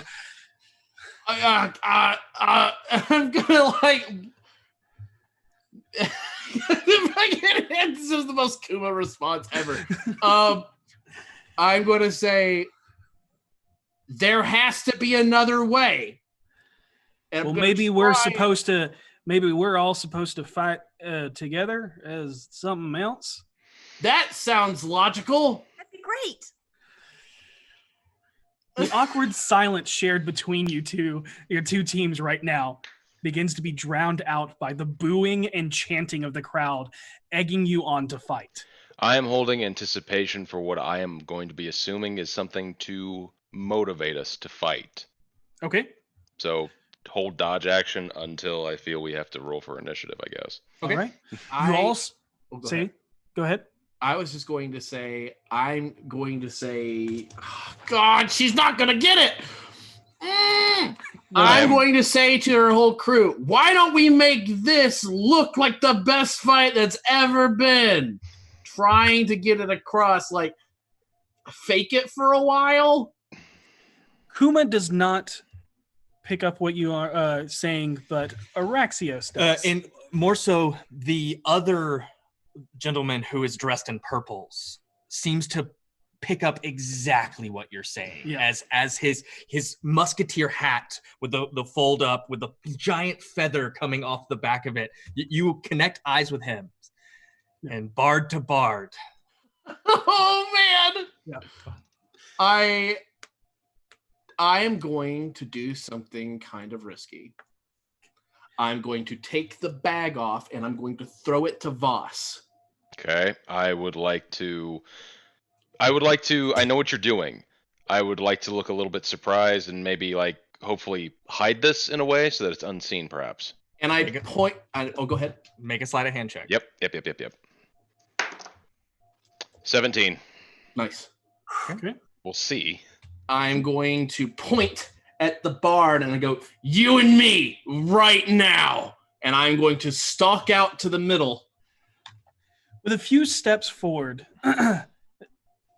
With a few steps forward, the man you've learned through watching the frontline fighters is named Ricard.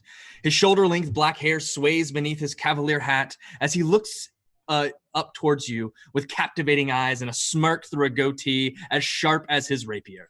He is dressed in what could be considered foppishly for a fighter as a musketeer covered in leathers and fine linens of mauve and mulberry muted purples. He throws back his capelet over his shoulder as he gestures openly towards you all. BFGs, or whatever you so choose to call yourselves. Such a day is a tragedy, for I have no quarrel with you, but yet I must sully my blade with your unworthy blood. Judging by the lot of you, I would wager to guess that you are all kids whose parents walked out on you or never loved you. Especially you. Purple is such a tragic color to be wasted on you, and looks indefinitely better on me. Nonsense. I was born in purple, swathed in a towel of purple. As if waiting for you to respond, his hand quickly brings a finger up to his lips as he cuts you off. I'm sorry. Did you want to say something? Now is the time to be seen and not heard, for the grown-ups are talking. Everything around you goes deafeningly quiet. You can see the crowd roaring, and you can feel the sand shift beneath your feet, and you can feel your lungs fill with air, but you hear nothing. That is all of you. I need you all to roll initiative. Okay. Oh my God. This guy, he hit too close to home. Natural 20. Sorry. Oh, Natural 20. He knows my too God. much. Wow.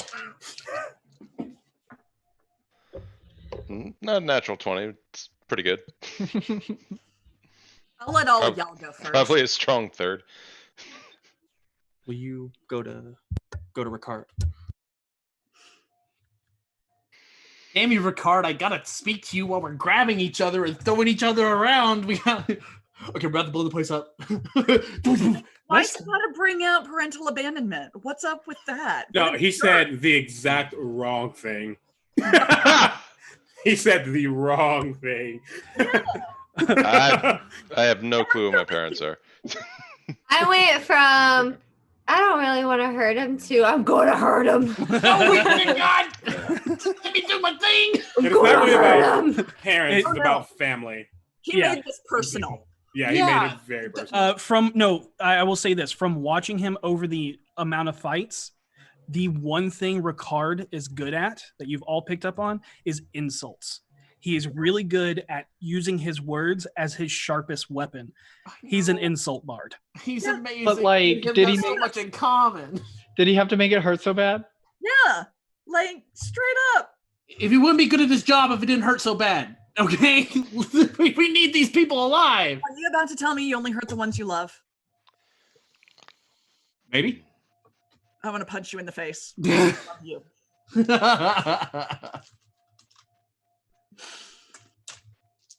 Oh, my life. Okay. Now I don't know where to put it. This- Have to somehow, God, silently explain to them they're about to be exploded. You also know that this, like you can tell, this is a really good tactic against you guys. Yeah, no kidding. It pretty much fucks me. Yeah. So we're in It's- something that silences us, essentially. Yes, it Does is the dampen silencer. all noise. Yep. Yes, Everything. in and out. Awesome. This is actually not bad, then. But it's only letting. Okay, I'll let you know when you get Okay. out. Yeah. Gotcha. There's only a certain amount of radius. Okay. And being someone who knows the spell very well. Oh, is that orange circle the radius? It might be. You don't see it. It's not a visual. But that is for us. Okay, got it. Because I thought it was a ring of fire, and I was like, I don't remember that description. It's a ring of liars. Liars. All right. Technically, I'm a little further up because I walked out to meet him. Yeah. No, he didn't. He didn't let you get that far. Oh, okay, got it. And he didn't walk up. He's with your few steps ahead. He's like, okay, yeah, that's far enough. I'm gonna let Okay, you got stop it, right got there. it. Oh, that's me. Okay, that's me in the center. Got it. Yes, Yeah. that's you in the center. Okay. That's far enough, Purple Man. But I know that he knows. I know that he knows. You know that he picked up on what you were saying. Okay, got it. So I have to believe that he's actually a pretty good guy, otherwise he's gonna be like, I don't care. I kill you now. V has really shit passive, Is so that- I'm just gonna make the executive That's what I decision rolled. that she doesn't pick up on any Yeah. of those things, and she's like, "Wow, this guy sucks," and just wants to fight him now. Oh God. Okay, 25 to 20. 23. 22. Ooh, nice. It's okay. 21. Wow. Everybody going before me, that's a problem because they're all gonna be. I'm gonna kill that guy. I got bigger fish to fry. All right, so who had the 23? I did. Vinley. Okay, so Vinley 23. Kuzima had the 22. Yes. Wait, 22, and then V also had 22. no. Oh, okay. And who had the 21?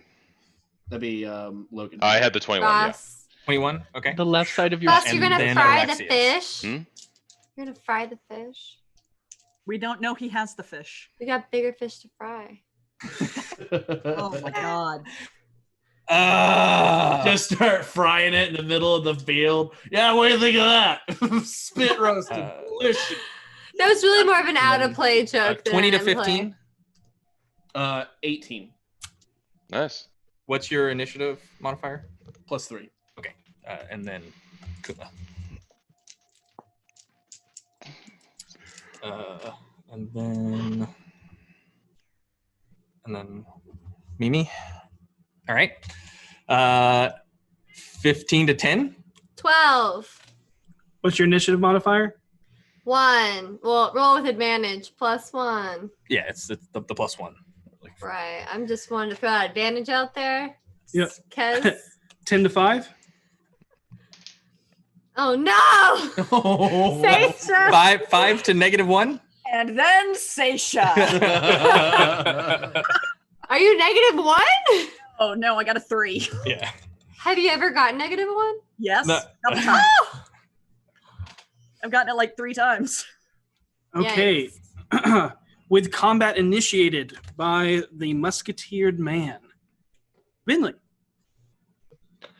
All right. So, is there a way I could tell what he just did? You can make an Arcana check. Tight. 18 on the die. It's silence. It's silence. Cool. She will, and there's no way for me to tell where it's set. Correct. That you don't know. Yeah, the circle on the board is just for us. Right. Let's see. Move me into one of the corners. Though, so left past that. So like here? Yes. Here. The first one you said. You can get there with your 30 feet of movement, and as you cross that threshold, you hear the crowd. The crowd. It goes from dead silence to almost deafening roar. And she will look at them, and she's just gonna throw out a Toll the Dead, and she's gonna throw it at the one who's silenced. Okay, Ricard. Mm-hmm. Okay, that is a Wisdom saving throw. It is. As you go to cast, Ooh. You watch as Mimi goes like this, and you feel a hand smack the top of your hand. Ruins the somatic. Yeah, ruins the somatic. And counterspells you. Her face looks at the gnome and goes, "It was a cantrip." What is it with you and gnomes? And you see she like shakes her frying pan at you, and it gives you that disappointed grandmother look. That's actually quite terrifying. That look. That hurts. Uh-huh. She dies first. I mean, if we're going by... Oh, jeez. Wow. Is there anything else that you would like to do? That's your movement and your action. Okay. Kuzima, having no ties to this other team, knowing that this plan that is about to go off is just half-assed at best. What do you do? What do you do? A quick question. I can't hear anything, but I'm very perceptive. Could I tell what just happened between Vinley and Mimi? You cannot... I don't have to visually? hear anything. I'm saying, what did I just see? Yes, visually you could see that Vinley went to cast, and then her hand got smacked out of the way as her and the small grandmother gnome had a moment. Mm-hmm. Okay. And hearing nothing and knowing what's happening, I'm just going to just start walking left until I'm more so thinking like an arc versus trying to just go left. But he's thinking, let's find the radius. So you're going to start walking left. So towards Vinley? Towards Vinley, yeah. Yeah. As soon as you get here right behind Vinley, sound rushes back to you. Great. And that was 10 feet? 10 feet, yes. Cool. And speaking is a free action, correct? Correct. And I still remember where all those places are, correct? Make an intelligence roll at disadvantage. At disadvantage to recall memory. Okay. If we remember where they are, we can avoid them, right? Yes, if your character remembers them, yes. I got an 8. Nope. When the sand's back on, you're not quite sure. You know the general vicinity of where they are, but you don't know exactly where the edges are. Yeah. Gotcha. Okay, cool. Thank you. And so you can be like, you're close to one. And, she will just turn and say, maybe not there.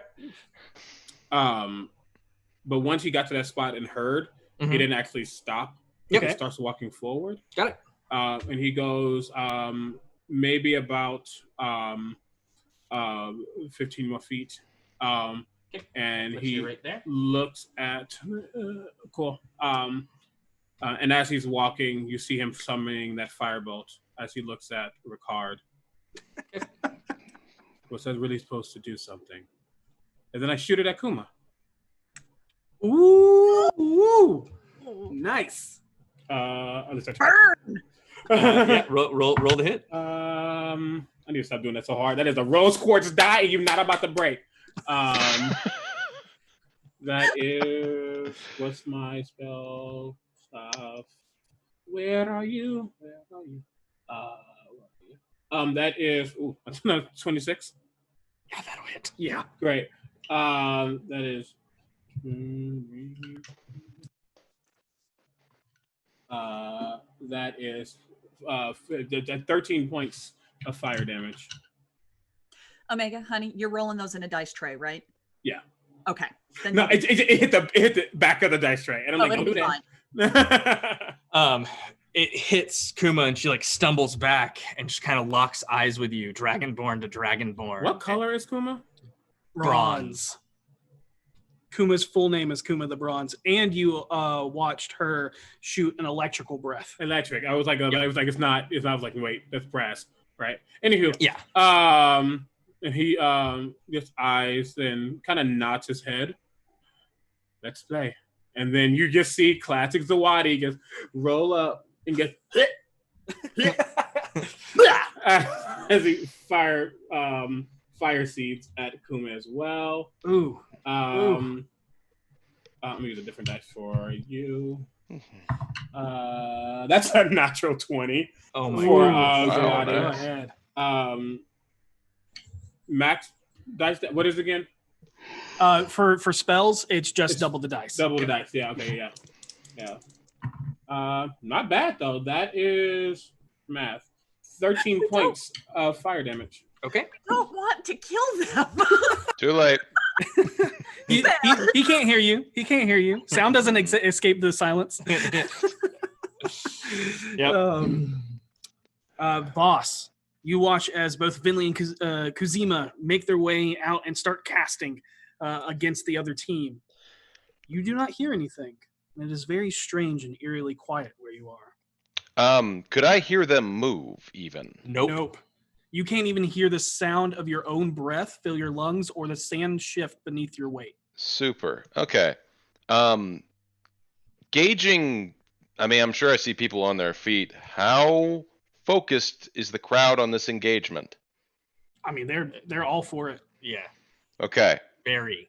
I slip behind, we're all You're flush all against you're the all back. Yep. Flushed against the back. Yep. I slip in behind Viomiliana, Mhm. and I'm going to attempt to hide the powder keg. Okay. Go ahead and make me a sleight of hand or stealth check, which I believe it was stealth is what we Yeah. gave you for the Yep, first yep. the first couple.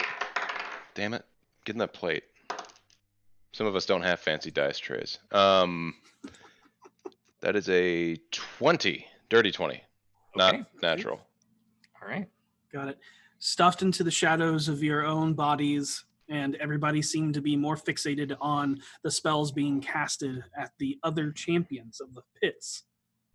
You hide the barrel successfully for now. Okay. I can't even warn anybody, not that I necessarily would, but that would be my action to do that, I would Yes. assume. Yep. That's it. I draw weapons and prepare to fight, but I'm going Okay. to stay where I am. Okay. Got it. You watch as the albino tiefling whose skin is entirely white, but it begins to fade black at about here on his eyes, on his face, that fades up into his horns that kind of curl back and up. He kind of surveys the situation as he looks at you, Kuzima, and as he does, you watch as he, with this twisted longsword in his hand, he kind of closes his eyes, bows his head, almost in a respectful manner towards the two of you. And you watch as he looks up. You watch as his form begins to shift and separate, as there are now several of him swirling and moving in sync to each other. Cute. And he is then going to. I need to put this one on the main so I can see it better. In video. There we go.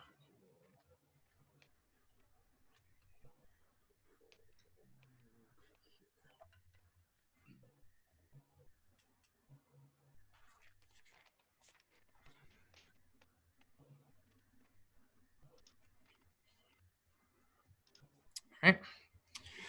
As he does that and moves in, all of a sudden you watch as same as before.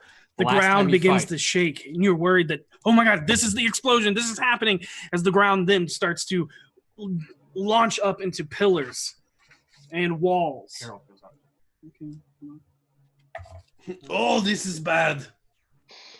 I just want to say this is the coolest thing ever. Yeah. Like those pillars are just like that's. Whoa, really I'm where I Like, belong. Foiled all the Harold, time. we Awesome. need you to make a dex save. Deck save. Yep. No problem, my good man. I've never failed a deck save in my life. 16? 16. Yeah, you were able to stable yourself as you were launched up into the air. Only it comes out as Yeah, exactly.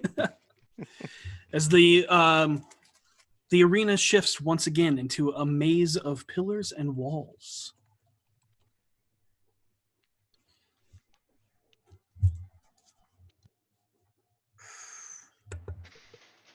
Oh my god, the tension. You watch the gnome halfling, half-breed, make their way through and slink through the walls and shadows. great. I assume we lose them in those shadows. Will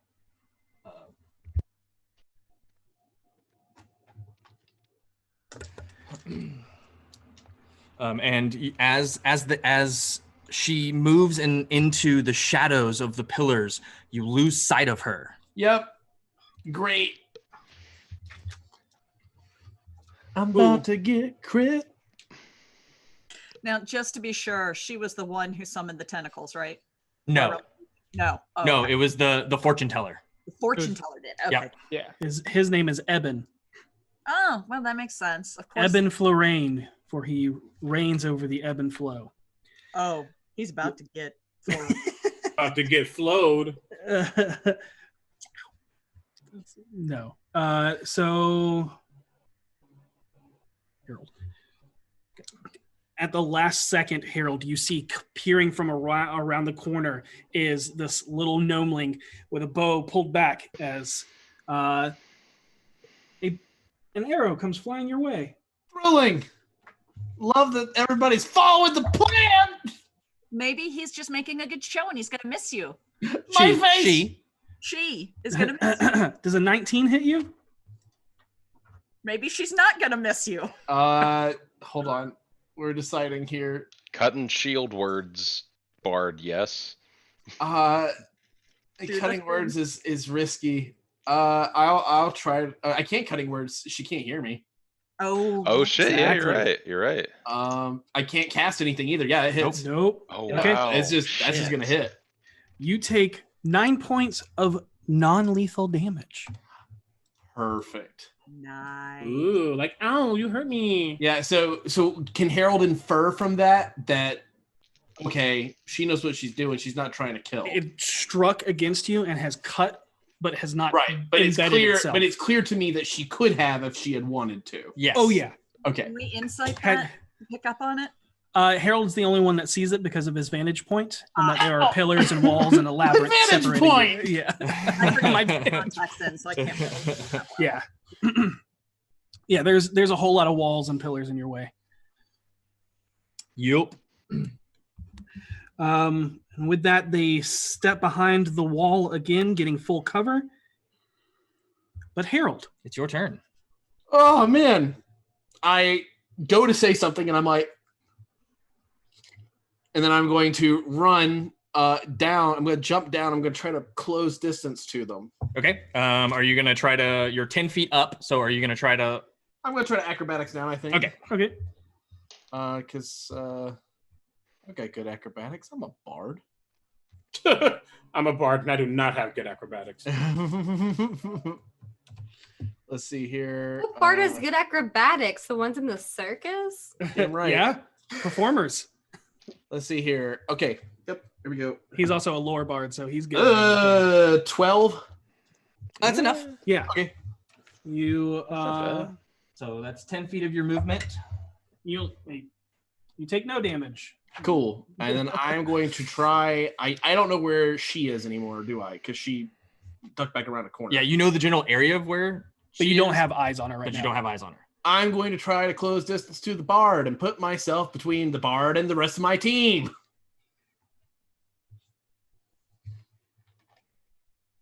You can get right here to this corner, and you can see him from there, and you can hear as well.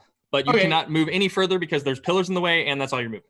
Okay, can I lean around the corner to be like, to say something?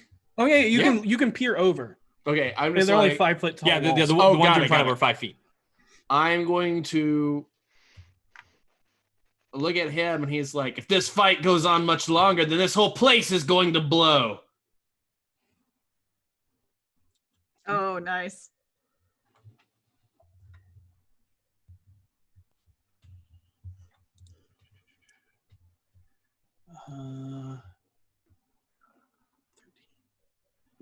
He understands the communication that you're trying, like, Right. hey, we're in this together. Right, but he has no this context. this is all for show. He's not. You can tell he's not 100% sure what you mean by your last word because he's not in on the overall plan. Right, exactly. So, but he picks up on it like, okay, what that obviously means something. What the fuck does it mean? Yeah. Right, exactly. And I motion him like, come here, you son of a bitch. Try to get it across to him, like, get here and I'll explain more. Okay, got it. He goes, flourishes his rapier towards you and he goes, it will be your guts that explode upon this floor today. Aha! You should have never worn purple, for that is my favorite color, bitch! And then I pull out my sword. I pull a V-line for that.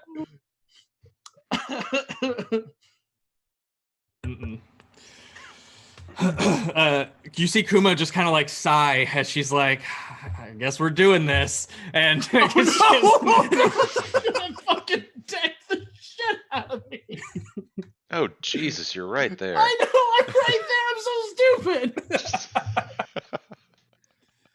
Our bard is pretty. I know, right? Good thing I got 20 charisma. So pretty. So pretty. Dodge action, people. Use it. Love it. Know it. Oh, I didn't even think about that. Could have waited till I got there. You watch as she runs up to the pillar in front of you and just jumps on top of it. And as she does, she lets out this guttural just growl. And with her like mouth opening, you see like sparks of electricity arc between each fang. I just want to be sure that we're cool, right? As she lands on, she comes down with her maul like right on top of you. She is going to attack Reckless. Oh my God, Kuma! Ethan, I don't think she knows you're cool. I know she doesn't know I'm cool. So that's a 24 to hit. Oh, not even a point, and an 18 to hit. Okay, the 18 I will. Oh, I'll use cutting words because I don't want to use a hex slot for shield. Yeah, I'll say. I'm gonna say to her, "Come on, you thick-headed bitch! What in the fuck are we doing right now?" Takes away 3 from it, and she misses. Nice. So the first one connects on you, but it is going to be 9 points of non-lethal damage because she doesn't want to want to kill you because she respects you and V but she has no idea of the plan. She's just being nice. Yeah. And strikes at you, and then her eyes dart back at Kuzima. And then you draw her attention again with your words, as then she just roars again in your face. Just get it, man! Just get it! She rolled a 1 in the beginning. Yeah, she's not gonna get it. Love it. And you can see that she's very like heavily breathing too. So she appears to be exhausted as well. Oh no! Okay. So she ain't real good at that at that stuff. Thinking stuff. Okay. Yeah, and so her look to Kuzima is what made her miss on that second attack as your cutting words pull it back to her. Pull her attention back to you. All right. With that, you're gonna watch as Mimi Is she go- casting a spell? She is. Can I see her? Is she the one on the pillar? She is the one on the pillar, so you absolutely can see her.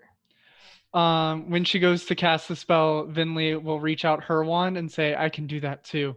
And briefly, her eyes will go white as she gets momentarily possessed, breaking her spell. Okay. Would you like to Arcana check the spell first, or would you just Yes. like to counterspell? I'll Arcana to know. 19. Healing word.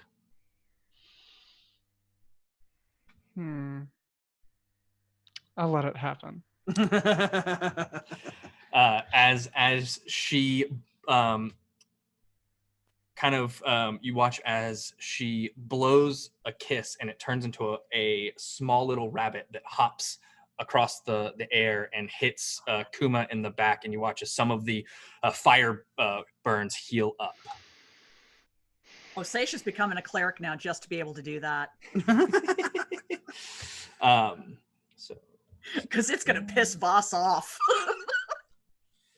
What Ricard. doesn't these days? Hold on. That was True that. Oh, that's her bonus action. Yep. And you watch as she is going to. She's so high up. Yeah, she's gonna. Yeah, that's her. Her action is she's gonna try to safely climb down. And she falls. Oh. Oh no! I just picture like, no, we're not okay. That's about right. But I just imagine like clutching onto the side of the wall, like slowly trying to shimmy, and then just Little feet. falls. I've fallen and I can't get up. Is she within range that Harold could catch her? No, No, she's not. no. There's Okay. a pillar. There's a pillar blocking your path. Oh, to her. that pillar. I thought it was the one right in front of me. Okay. Nope. Yep. That's and Kuma. That's Kuma Kuma. beating Yep. Shima. And she pulls herself up, and that's her movement and her turn. Okay. Ricard seeing your words and then seeing Kuma attack you is like, you see his eyes kind of bolden. He goes, Kuma, take the other Dragonborn. I think you two should dance. As he runs and jumps and rolls across the wall against his back and lands beside you. And let me see, what the hell is he gonna do? Why did our bard put himself right next to everybody? Because Because he's our it's bard and we're Harold. really not good at this. We don't know how to fight other. I have lots of ways to competent defend myself. teams. I have lots of ways to defend myself if I don't want them to live. Yeah. And That's then true. you see him begin to. He takes off a glove and smacks you across the face, like dueling style. But as that, you see stars begin to like rotate around your head. You know this as a minor illusion. Oh, awesome. Yeah, I love and it. almost like stars and like little birds. Like, I can I make a performance check to sell the shot? Of course. absolutely. Okay. Yeah, man, I need to make friends with more bards. This is great. Even the last time it didn't super work out for me. 15. Oh, 15? Yeah. Your performance, it's easy enough to sell the crowd that's already buying into it. You fiend, what have you done to me? One bard to another. You can obviously tell that I am the better. Nonsense, I say to the pillar. You can't hear this, Seisha. Reacting. But you can also see in his face, like, okay, what? Right, yeah, he's waiting Plan. for me to explain Yeah. the situation. V, you just watched your friend get smacked in the face and get attacked by a raging barbarian. And All right. I run and I rage. Okay. And I hear nothing. No. I know, you don't know what the fuck's going on. But You're then just I also see like the birds, and I'm like, what the fuck? like, what sick magics are these? Like, what is this? I'm pretty sure I tried to count the spaces before thinking about my attack. I think I can get right up next to Harold. You can get just barely there because of diagonals. Right. So 5, 10, 5, 10. I think I can 15, move 8 20, squares. 25, 30, Because I can move 40. 35, 40. Yeah, your second diagonal is 10 feet instead of 5. So it goes 5, 10, 5, 10, 5, 10. So you can get 5 feet away from the bard. That's your 40 feet of movement. What other two besides low come out of you? Let's be real, I mostly remember my 2 favorites. So That's fine. I might need a list of the rest of my relatives for later. But I like cool lady tattoos and big butcher guy who reminds me of Nothing wrong Pyramid with that. Head. Spine Cleaver and Shadow Weaver come out of you. Spine Cleaver, Shadow Weaver. Yeah. They got cool names. They were always meant to be a team.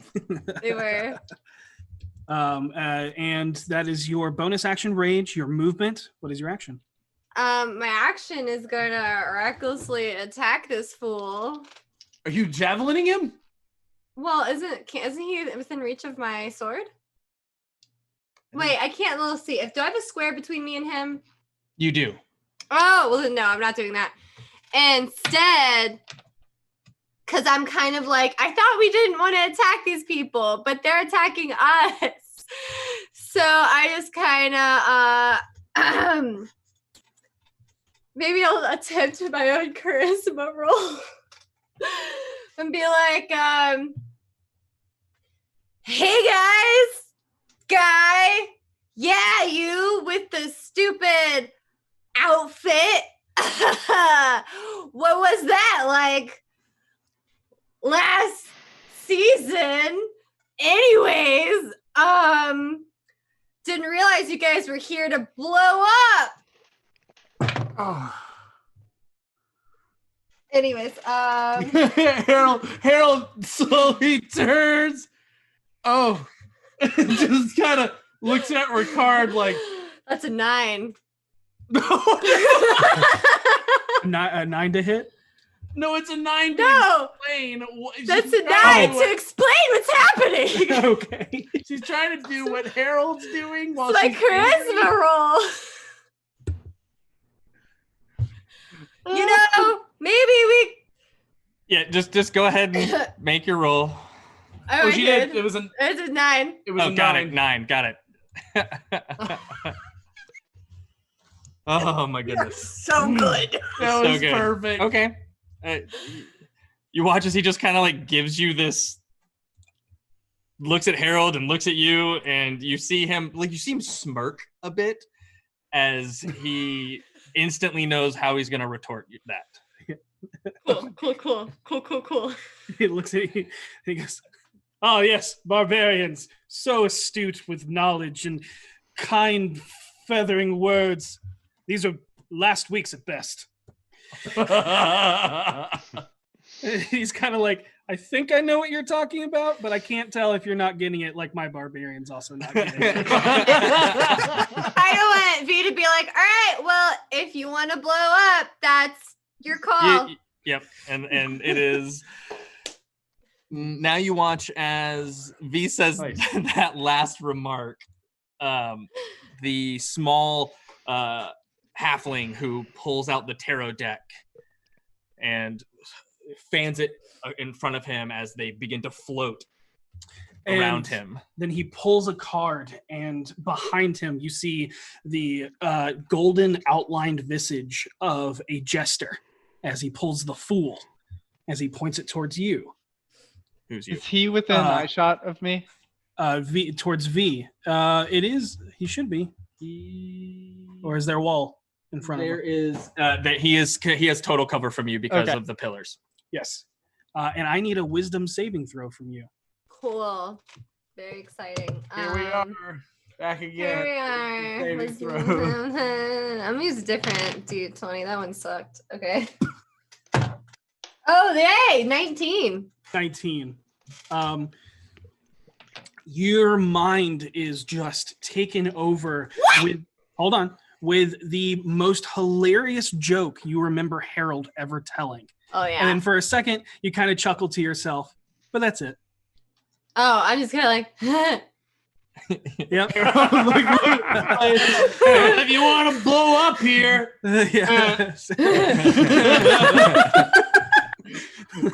Harold's just like, you're not taken over with hideous laughter. nice. Oh, Tasha's hideous laughter. Oh. Yeah. It took you that long to realize that was the spell? That took me. She's I not don't a know a lot spellcaster. about D&D. I spellcaster. I just hit things. Yeah. Seisha. Awesome. She's going to kind of glance at Voss, and he shrugs. She's going to run forward, and as she reaches the first wall, she's going to pop her wings and fly up. Okay, how high do you go? As high as I can. Okay, well, there's a 40-foot ceiling. Yeah. The walls of this arena So probably about 20 30 feet. So probably So I can tell you right now, you're only going to be able to go 20 feet up because you move 10 feet to the first wall and then you go 20 feet up because your fly speed is 10. You are still surrounded by silence. Okay. Do I have the crowd's attention? Yeah, the crowd looks at you. You can see them mouthing things, but you cannot hear anything. Okay. And that's pretty much my turn. I can't do anything else. You watch as the big, large, ethereal eye floating above you, its iris widens and then narrows like a line as it looks peering at you quizzically. Mm-hmm. It's action, movement. Not taking a bonus action because I can't. Okay. Yep.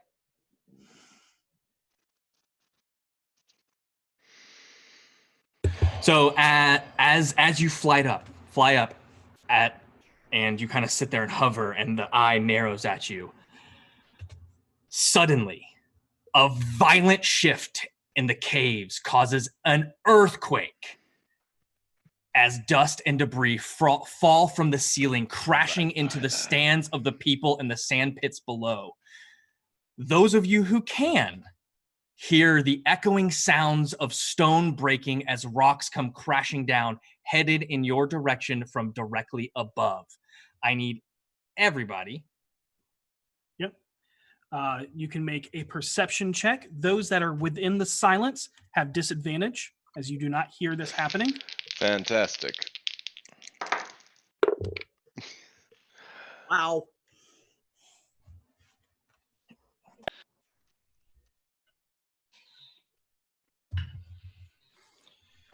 All right. Vinley, what'd you get?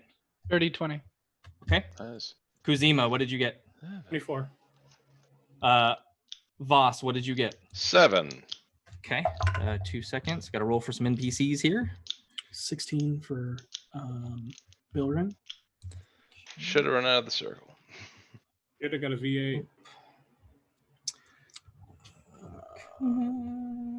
6 for Eben. Oh, yeah, good. Okay. Kuma got a 2. Hi, Kuma. Why? I just want to save her. Ricard may be the better bard, but I'm the better dragonborn. Perception. 16 for Ricard. Mimi got an 8. Ooh. Okay. Harold. 17. Okay. V 30-20. and Seisha. 3. Oh, Okay. Next, we need an acrobatics check. The perception is you notice the crumbling ceilings of the rock in time in order to move effectively out of the way. I have a question. I still had to make it at disadvantage even though I'm at the ceiling, basically. No, you were 20 feet below the ceiling. It's a 40-foot ceiling. Yeah. Right, but like I'm up above everything and I Yes. didn't notice. It's coming down. Because yes, Yeah. you can see it, but you can't hear it because you're still in silence. So you see it and you're looking, but you're not looking directly up because you're looking out. Right. And so that Okay. stuff is coming down on top of you. If you had heard it, then you would have known to look up and know to move out of the way. Got it. Okay.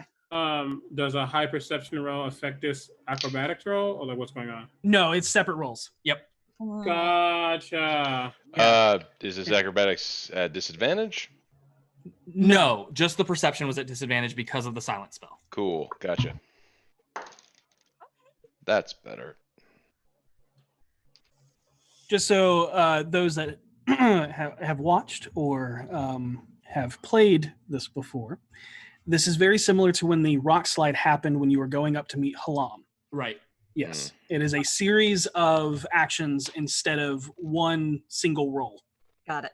To determine how bad you're off you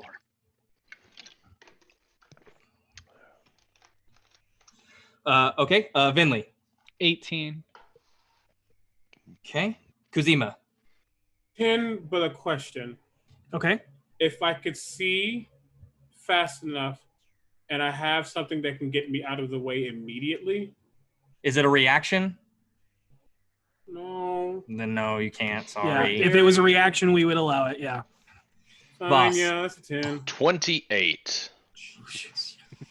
Okay. Bilrin. 12. Enough.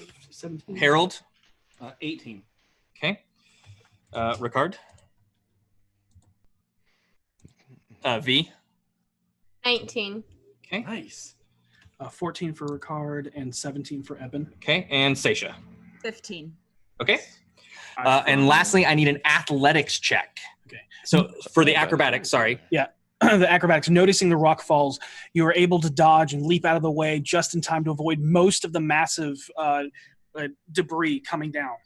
Kuzima, you see it and you try to get out of the way, but you slip on the sand beneath your feet just a little bit as a little bit more rubble falls on you. I curse in Draconic. And then the last roll is athletics. Athletics. Nice. Ooh. Ooh. I saw that reaction. Athletics. I was so scared to roll this. Thank you, D&D Beyond. D&D Beyond. I should have used D&D Beyond. The physical dice betrayed me. Vinley. A natural 20, so a 19. Nice. Kuzima. With nothing added to it, 18. Okay. Voss. 25. Nice. For athletics? Plus 6 to my athletics, man. Oh, wow. Oh, wow. We have the same for athletics? Expertise in athletics, even if my body is all burnt to a crisp.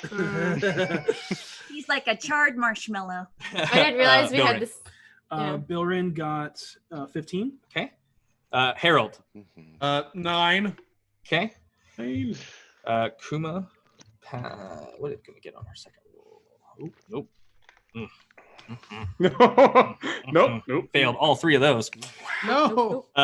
Is raging, so we'll take half. But Mimi failed miserably with a 1, not a natural 1. Rolled a 2, got a 1. Oh, no.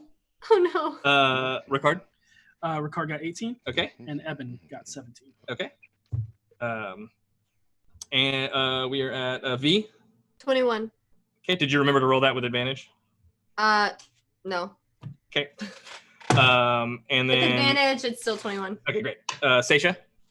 Dirty 20. Nice. Okay, so Vinley, you see everything coming, and you're able to move out of the way, keeping yourself out of all of the debris and rumble. Kuzima, that one little slip has one just catch you just on the shoulder. You are going to take 5 bludgeoning damage. Oh, that ain't nothing.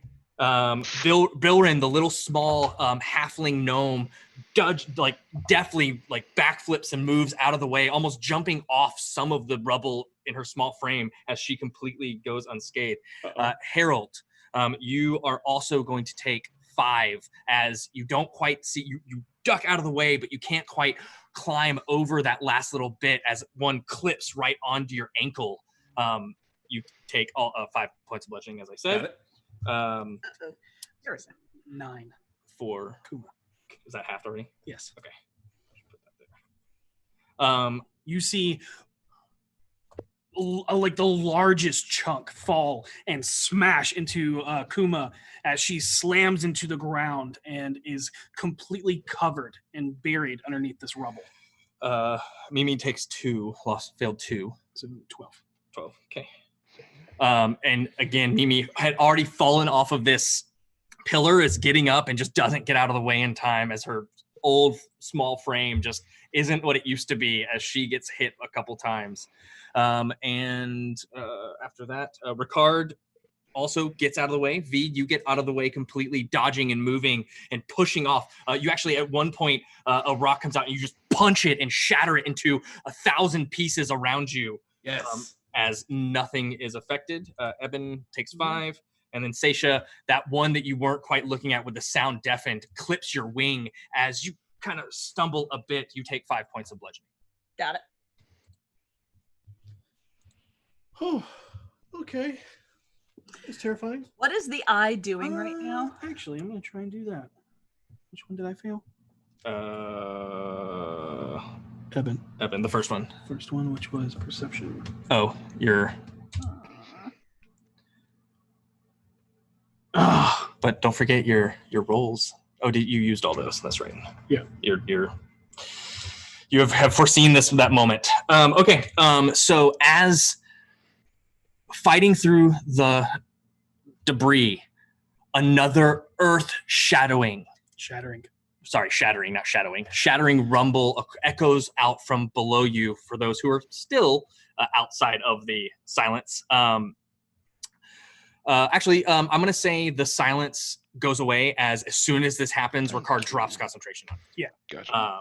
And kind of picking up like, this is the explosion. Harold's just nodding, like they both are looking very calm. If I can, I would like to move away from the barrel close to me, obviously. Yes. So as you all look to see Kuma's team dodging and ducking as hordes of debris falls around them, as well as pushing them back into the deep hole under the dais, with the monster door now smashed open. Soon after, the hallway inside collapses, cutting off your view from them. As you watch them all like use magic to pull the rocks off of Kuma and their fallen comrades, and then Ricard looks to you and goes, "Looks like it's our time to go." And he runs out, but as they all make their way out, the entranceway literally collapses behind them. The crowd above erupts into chaos as everyone pours out of the room in multiple directions. Some come spilling over the top, breaking their legs, necks, and other parts of their bodies as they slam into the ground below. Others are crushed by falling debris, while some are even trampled by those selfishly stampeding over them to the escape. Seisha, as you bring your attention to the eye, you hear a shrill voice ring out. "Silga, I'll save you! Out of my way!"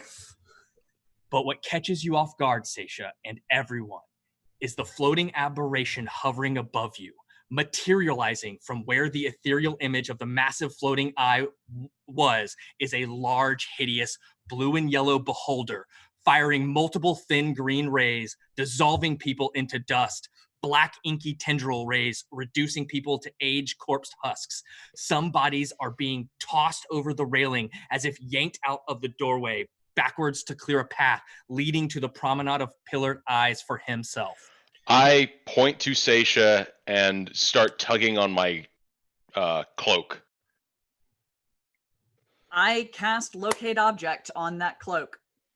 As you cast Locate Object, you can feel that presence literally right where you are, as it is as the figure comes from down around the promenade through a hallway, a very familiar hallway, and then down into the long 50-foot cell block. As you look behind you, Voss, you see the drow spy racing down the hallway, holding cells with torch in hand. Determination in his eyes soon fades to panic as the smaller fighter pit door, now locked loose, falls and collapses on him, causing his torch to fall forward, just catching the wick of smoke powder barrel. You see the spark slowly make its way up the wick, but you're unsure how long you have before it explodes. Okay, I don't have a choice. Hold on. Okay. The drow man reaches out, crawling at the sand, unable to move. He's pinned under the doorway, and that's where we're going to take a break. Okay. I got moves. moves, man. Yes, we know you have moves, but as soon as it starts back up, that's where we're going to pick up. Yes. But yes. Okay. Oh my god. The entire room erupts into chaos. You see the true form of the Xanathar, the gnarl Zabrandus. You see running down with the torches, now collapsed on the ground with a heavy door on top of him as the barrel is now ignited. That is going to be fun. Nilahar anywhere? No, Why? you do not. No, Nilahar was only there for the first fight. And that's it. Okay, just And making sure. Yep. The only time you guys ever saw him was in the shadows of the shadows. Yep. Eating something. So we have 3 giveaways that we're doing tonight. We're giving away the Eldritch Foundry miniature with #Eldritch. We're giving away a Critical Bard t-shirt with #Bard. And we're giving away a digital copy of Mythic Odysseys of Theros, which comes out Tuesday. That's #Beyond. We're going to be back in 20 minutes. But before we go, there is one thing that we want to address, and I'm going to turn it over to CB Omega. Yeah. First of all, thank you for allowing me to be here. we love you here. Great being a Black creator and D&D player within this community. We all know that things are very rough right now.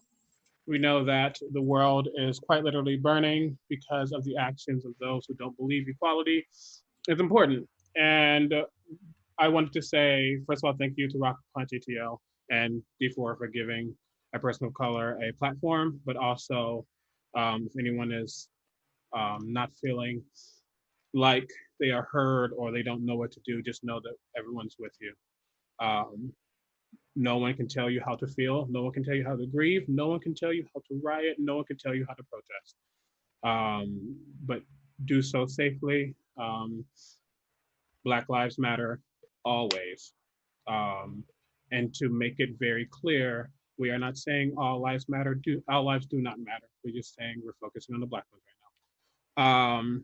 Again, stay safe, stay hydrated, do what you have to do. And thank you for being here and being here physically in this world because we need you. So that's what I need to say. Yeah. And with that, we're going to be back in about 20 minutes. So hang tight, enjoy some fun intermission videos, and we'll see you soon. Yes. They can find out. And we're back. Yes. Chaos has struck the BFGs as explosions are going off in the pits. Well, below the pits, technically. On the way to the pit. On the way to the pits. The BFGs were put up against the frontline fighters as they were put into a silence area. But then Harold had a conversation with the raucous bard named as Ricard, and as the explosions came down, they understood what was happening and were able to make their way out of the pits just as the hallway that they came in from collapsed behind them. The BFGs are left in the pits to their own devices, damaged by some of the rocks fall as Gnarl makes his way into the pits, but he too is pinned underneath a heavy door as the torch he was carrying falls forward. Okay, here's what I do immediately. Having everything already set off, hoping everyone notices this, I strike the grappling hook into the ground and then rush into the tunnel. Get to him, grab him, and just hope everyone else notices and pulls us both out. But if I can, when I got time, I want to tie the rope to myself and then grab him. So you cannot tie the rope and grab him. You have to choose one or the other. Can I try to hold on to the rope? I mean, he is pinned under a door, just so you know. Okay. I drop rope and I attempt to pull him out then. Okay, make me an athletics check. Come on. At the same time, seeing this, knowing what's happening, I'm going to rush over. Oh, that's not bad. As well, because I'm not worried about fire. Burn on me. And I look at Vaz at the same time saying, you get, I get. You get out, I get in. I can get him out. There are seconds. I don't think I've got time. If you can, okay, that's fine. People are going to know I'm going towards him. Okay. If someone else can get Vaz, great. But I'm going towards the person. Say yes. Okay, cool. I can't stop you. Like, I'm not going to stop you if you're going to help me. Yeah. So Voss, what's your athletics check? It was a dirty 20. Okay, so Or as you 14. begin to lift the door up, you watch as Kuzima runs up and almost like slides in with almost like a trail of smoke behind him, as you can almost see the start of the flicker of flames as Zawadi is riding on his shoulder, that the fire is kind of like whipping behind him. And as he does, he touches Gnarl's shoulder, and you watch as both him and as Zawadi begins to swirl around them both. I'm assuming this is what you're doing. Yeah. As Zawadi swirls around both of them, and they both vanish in a puff of smoke. Damn, I wish I knew we could do that. Okay, I've done it 2 times already. I didn't think about that, okay? I'm like, I can get him out. I am not thinking by magical means at all. Yeah, That was a great idea. and Harold's as- like, Rush out as fast as I can, then. Where are you going? Back. The sealed entrance is closed. Okay, so the entrance that you know is sealed is the monster entrance. That's the way that so Kuzima's just team- some debris Kuma. hit him. Yeah, Kuma's team. And for Gnarl, it was the door that you guys keep going in out of had been knocked off of its hinges and fell on him Okay. as he was coming to you. I thought we were blocked off. So from we both have to make a sides. decision if we're going to try to make our way up through the. We don't have a way up, so we have to go back the way we We came. have to go back and we have to light that thing behind us. It's already. Oh, it's lit. already lit. Let's It's go. already It's already lit. Let's go. I Fly down. collect grappling hook. I'm Yeah. I'm going to assume, because really quickly, because it's going to determine where I land via teleport. In the arena, monster door that the group came out of, they went back in, and that's blocked off. Correct. There's stuff above, but the group probably can't get up, because how big are the walls? It's 20 feet up. Yeah. There are ledges. We There is could rocks use a grappling following. hook, but it would be very dangerous. You said Yeah. rocks are falling. Rocks Yes. are Yeah, constantly yeah. falling. So it seems like the only way is going back in, the way we came. Yeah. So yeah, either or. Yeah. Yeah. So I'm going to my teleport is going to end us 30 feet into the group. Yeah, Okay. it works. Okay. Yeah. What is everybody else doing? Because Voss and Kuzima has definitely told us what they're doing. I'm gonna once I see them doing that, I'm gonna run back into the same room, try to find a way out. Okay. Yeah, V follows Harold's lead. So Venley? she flies down, grabs Venley's hand, Okay. and it's time to run. Go. And So- she'll cast fly on herself and start flying towards the door. As Okay, we're okay. running, though, V kind of tries to say to Harold, "Did we do this?" Yeah, we didn't start it. We didn't start the fire, but Okay, I thought we were doing another thing.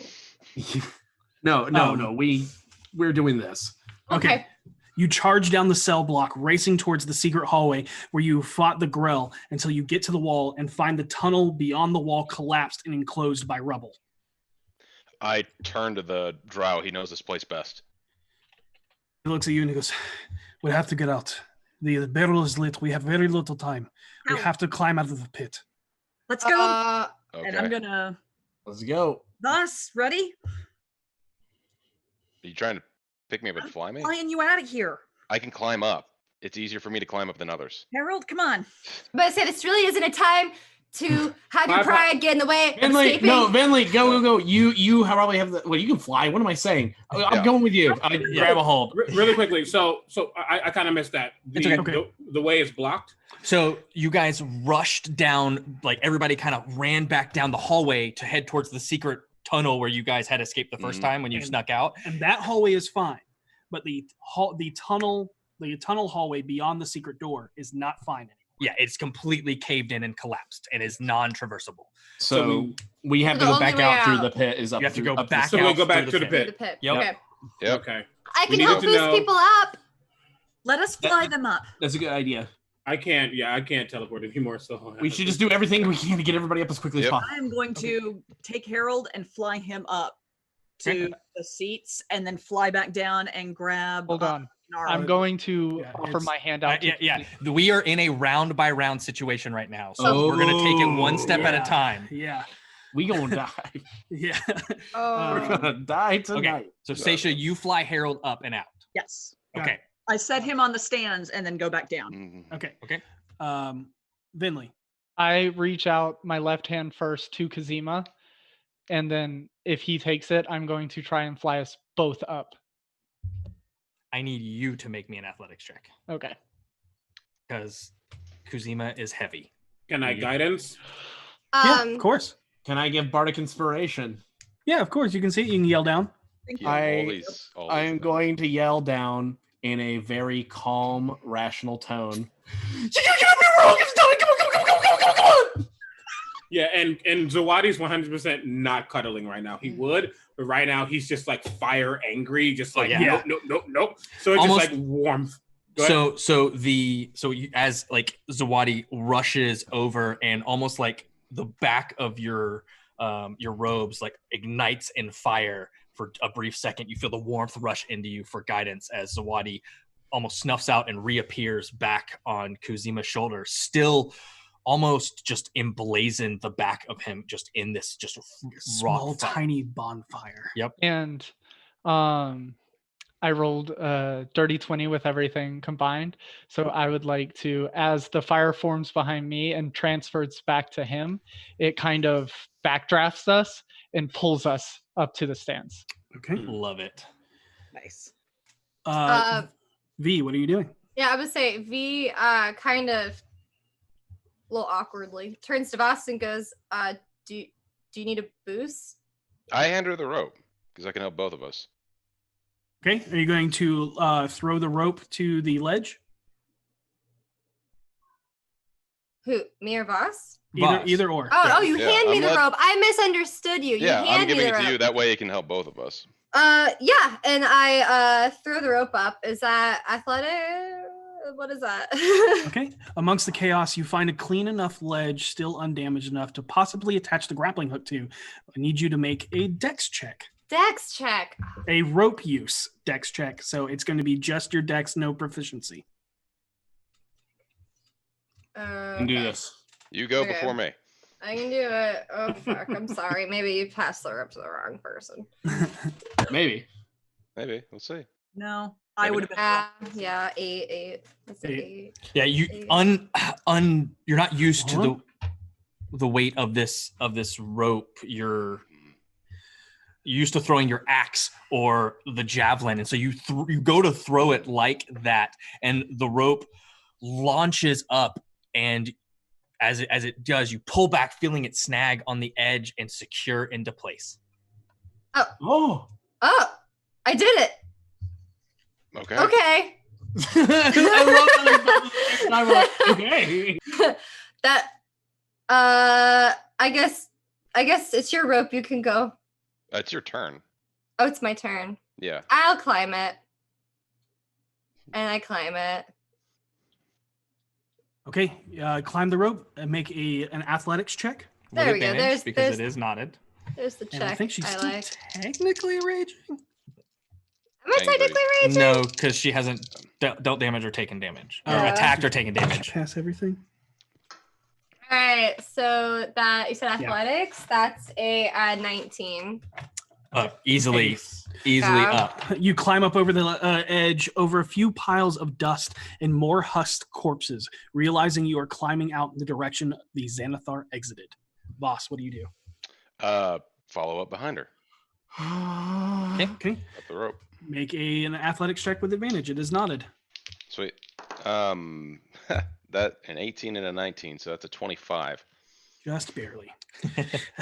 Again, you are climbing up, and as you get to the edge, you feel the rope slip, and the hook rolls over the edge. You have your body hooked on the ledge, but you watch your grappling hook and knotted rope fall down into the pit 20 foot below. I grabbed understand. the grappling hook and the guy. Okay. Hold on. So that you've already done a turn this round. That will be your Oh, action okay. for the next thought- round. I thought we went to the next round. Sorry. No, Nope, not yet. we are still on that first round. Yeah. Watching that grappling hook fall is like watching a Normally- member of the team go away. Here's the thing. Normally, I would be raring to go and leave that behind, but considering I now know who gave it to me, I can't leave it behind. Is there anyone at the bottom? There is Gnarl at the bottom. Gnarl's at the bottom? Yep. Okay. as he was waiting his turn to go up the rope. And he will actually pick it up and attempt to throw it back up there. Okay, I will go up to the top and assist him with catching on something then. And you watch the rope land and hook against the ledge very securely as it seems to catch a crack that does not want to give away. Okay, I wait for him to come up though. That is his action and his movement. And if This is so tense. All right, and I wish I had music. It's the only thing I'm missing. Nope, can't do that. like I'm over the ledge, 14. Okay. I'll help pull him up as soon as he gets close. Yeah, and hand over fist just climbs up the knotted rope easily as he is on the other side. Okay, cool. Everyone is out of the pit. Okay, I take it and then I look to him. Once again, we were bagged when we came here. I look to him to give us direction. Okay, with everyone out of the pit, You look back to the other exit that almost all of the patrons are pouring out of. For a moment, you remember the long hallway that led to the back entrance of a bar and a way out into the sewers. You also remember the other exit that leads up and out of the organic-looking hallway of eyes just north of the Promenade of Eyes, covered pillars. The lavender gray-skinned elf, wreathed in shadows, looks at you, Voss, as you look at him, and he lurches forward in the direction of the direction the Xanathar went. we do not have time. The barrel below the walkway to the other door will blow at any second. I think this way is the way to go. But you can Insight choose checking. whichever way you want. Insight check. Yeah, can I also? Of Yeah. course. I'm like, I need to confirm this. That's a natural 20. Well, you're gonna beat me. That's fine. Roll it with advantage. That's what I did. I don't think I can do Roll it with better. advantage. I did. 15 for me. Okay. You both pick up that he thinks this is the best direction, although he is also hesitant as he caught the last glimpses of the Xanathar going But this he direction as well. Legitimately thinks this is the best way to go. Yes. Yes. Okay, I Damn. will. Yeah. Because the other way is gonna blow. Yep. Maybe. No, I'm just making sure this. I'm making sure this isn't a Maloon situation. Right. Understandable. Yes, looking back and having this thought process, you see that the pathway to the other side you would have to walk across the top portion of the Yep. wall that you have the barrel under. I run side by side with him, but I point in the direction that we all need to head. You follow in the wake of the shadowed figure. The magically enchanted room behind you begins to dim from the collapsing arcane weave as the lights that illuminated the room begin to fade and flicker. A brilliant flash of light and heat washes over you as a cacophonous explosion causes the room behind you to begin collapsing in on itself. The earth around you shakes as if you are swimming in the belly of a stone golem. You're all enter into the curved hallway divided by the intermittent pillars covered in haunting eyes that watch over you. What is most unnerving, though, is the disintegrated walls that bore tunnels leading a straight line towards the Xanathar's sanctum.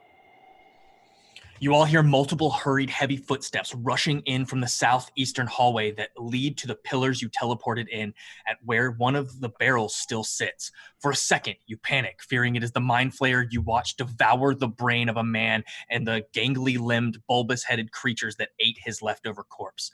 That is until you see a streak of white that fades into horns of black peer from around the corner before you see a bugbear woman fly across the room, slamming into the far wall before her body slumps to the floor. Following the slain bugbear projectile is the maul responsible held in the hands of a smiling bronze dragonborn. Rounding the corner next is the musketeer in purples, giving a piggyback ride to the elderly woman. You see the rest of the frontline fighters emerge, noticing you with a smile, but also confusion, not knowing exactly what is causing the chaos, but know that you have some hand in it. Time to run like you mean it, boys and girls. Which way? Once again, look to him. I also just look over at Kuma. I was playing the part. My apologies. No harm done. Now let's get the hell out of this place. Just ahead. as they. Sorry, go ahead. Oh no, go ahead. I was. Yeah. No. So as Kuma says this, they all turn and start heading in your direction. And as soon as they approach, you notice the last few sparks of a fuse disappear into the top of a barrel just hidden out of view as a massive explosion sets off like a sun emerging from the darkness. Another cacophonous blast resonates from the detonation that swallows the area in fire and debris. Everyone is out of the damaging blast radius, but the catalyst is a chain of events that unfolds upon you. We need everyone to make a deck save. And this is the barrel that you put in between the two pillars in the promenade, or the two middle pillars in the promenade. Oh, we get something. Careful, for man. Sage? Scientists are precise. Say again. We get something for Sage, Paladin. Seisha, Paladin. +3. Yep, +3. Oh, sweet. Sweet Paladin. Sweet, Dex? Can I do something? Paladin. Can I use something other than Dex? Nope. Not for this one. V, you do see it coming, so you can roll advantage. Yep. Never see it coming. Make a Never charisma see save and it talk the coming. debris out of coming. I see what you want to do to me, Debris, but I must Line down and I must disagree. Ooh, that's such a good name, Debris. all right. That is I'm gonna name my cool daughter character Debris. name. Okay. Debris? Vinley. With Seisha's +3, I got an 18. Okay. Okay. Boss. 19.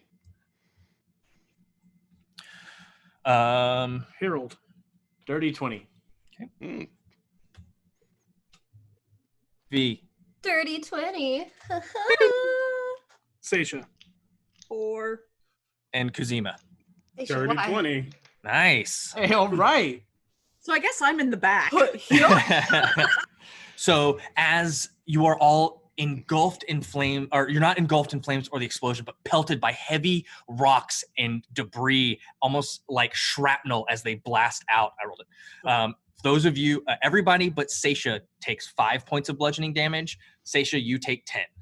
Got it. Stop hitting me. Now I need everybody to make strength saving throws. Yeah. All right. Uh-oh. You can do that too. Oh, no. Let's see. I cannot. Okay, not bad. That's actually not bad. That's not bad. Maybe. 50-50 shot. Roll the same thing. Vinley. Get out. Get out of town. Does flying affect anything here? Nope, this is Nope. strength save. Okay, 13. Okay. Okay. Kuzima. I went almost last time. I know. How dare I you. know. Sorry. With the +3, correct? 18. Okay. Boss. No, that's a lie. That's a bold-faced lie. 16. Sorry. Okay. Okay. Boss. 13. Okay. Harold. With the +3, it's 15. Okay. V. +3, it's 23, motherfuckers. Woo! Seisha. 22. All right. Nice. There you go. The concussive blast knocks you back a few feet. Even if you're flying, you get thrown end over end, but you're all able to kind of grab on and hang on, and none of you are knocked prone. I need everybody to Ooh. now make a Constitution saving throw. Oh, no. Okay. Not good.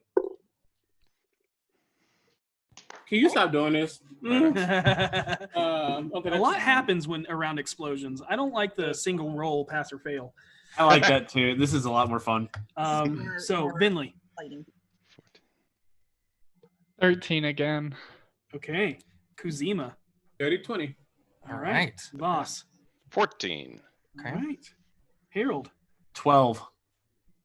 Damn it, Harold. V. Do we get +3 Kaseisha? Yeah. Yeah. 19. And Seisha. 23. All right. The close proximity of the explosion overwhelms your senses as your head throbs with a high-pitched ringing that drowns out all other sounds. But you're able to still hear through that. There's a subtle ringing, and no one is deafened. Oh. Now I need everybody to make acrobatics checks. Okay. Okay, well, now we're talking. Okay. No, we're Let's not say we're talking. just going down the line. Make an intelligence saving throw. Is this It like was all going happening down at the once? line. This is Yes, all happening at once. It's Okay. Your body being Nice. literally in the wave of an explosion. Oh, for sure. Yeah. No, that's fine.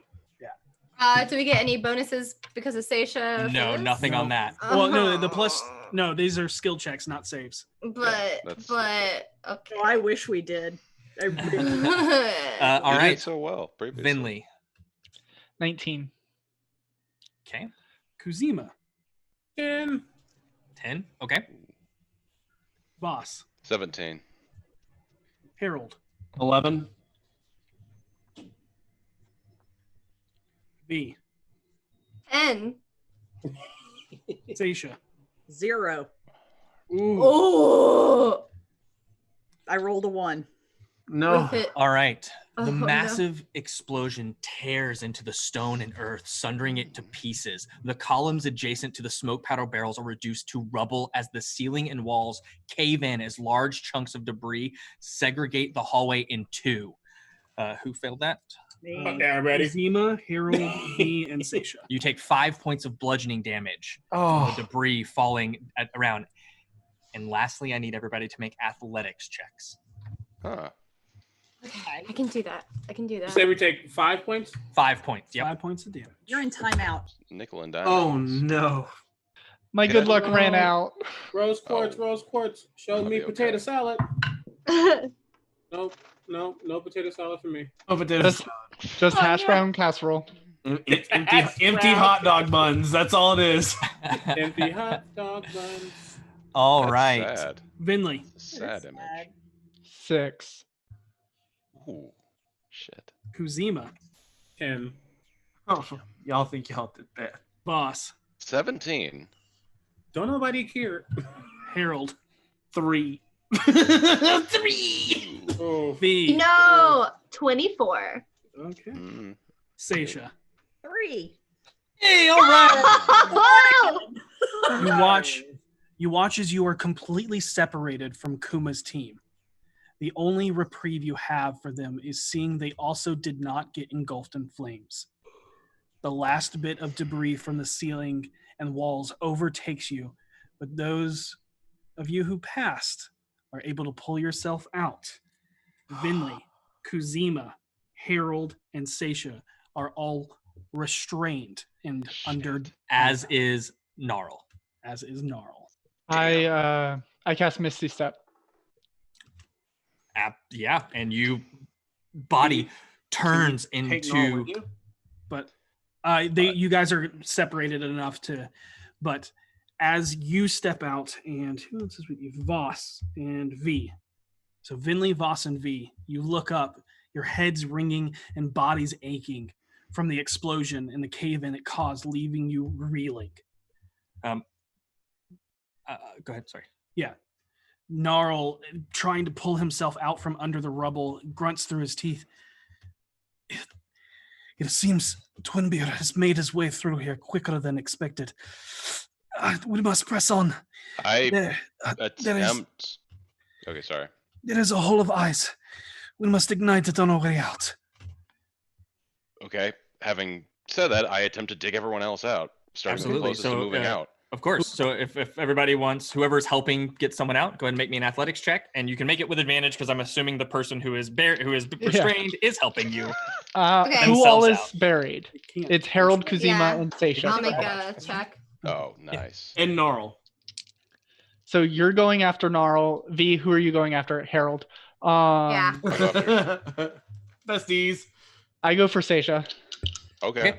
Dang, I'm like super going for Harold. Okay. you can see all the Totally color. You can see all the color fade away from Kuzima, and you see it all around me. I'm familiar. He's like, I'm all alone. No, Kuzima, I find it kind of funny. old friend. I find it kind of sad. Okay. All right, so we will start with who's helping Seisha? Vinley. So Vinley. I got an Helping 18. Vinley. Okay, Nice, so easily nice. pull Seisha with Seisha kind of helping to dig her way out. You pull her out of the rubble. Kuzima. Is all alone in the cold, cold dark. So you can make an athletics check yourself. To pull yourself out. pull if you yourself so out. wish. You just don't get so advantage. Yeah. I'm so mad right now, so I'm gonna re-roll it because I was just throwing a dice down and I rolled on a 19. So I'm Okay. gonna actually roll this time. Okay. He does. Oh, with purpose and intent. It's a 15 athletics. Mm-hmm. 15. Oh, it's enough to pull yourself out. Oh, yay! Yes, you're able to dig yourself out as the rocks literally crumble on top of you, and you're able to stand up. And Harold. I assume I'm giving advantage to V, who's pulling me out. Okay, Yep. V, what did you roll? 24 again. Okay, yeah. Just takes this boulder, wraps her arms around it, and squats and just picks it up, and then finds a crack and breaks it open over top of you. Harold just like, you were so metal all the time, and gives you the fist bump. Oh, and like bumps back. And who's helping Seisha out? Loss, I assume? No, Vinley didn't. Vinley got her out. Okay. Vinley, Yep. Vinley got there first. Yep. So everyone is now out. Okay. Versus I I think was we. assisting Dro. You were assisting Gnarl, so you can go ahead and 24. 24, Yeah. yeah. You're able to dig him out quickly as you all stand up, dusting away. And as you begin to stand up, and the drow begins to stand up from the north, adjacent to the tree carving littered with eyes, a circular door opens from the center out like an iris. Stepping through, you see 3 husky bearded men, one of pale gray skin and furrowed brow and braided stark white ropes of hair that fall off the back of his balding head, who seems familiar. Next to him is the familiar scarred and tattooed Nazca, as he laughs casually, loading his heavy crossbow attached to his arm. And the last looks like a very stout but very short minotaur, but wielding a great axe, until you recognize the helmed major domo Ahamergo, who sat upon the fungal covered throne in the pits. Floating and bobbing around all of them is a small pear-colored gazer. I need you all to roll initiative. Yes. Oh, this is so hype. Oh man. I still in my divine form? You are still in your divine form. You have 3 rounds left. Sweet. And I still got 9.5 minutes of fly. As good as ever. I also rolled a concentration check for the 5 damage I took, and Okay. I rolled a natural 20. Good. Awesome. Thank you very much for that.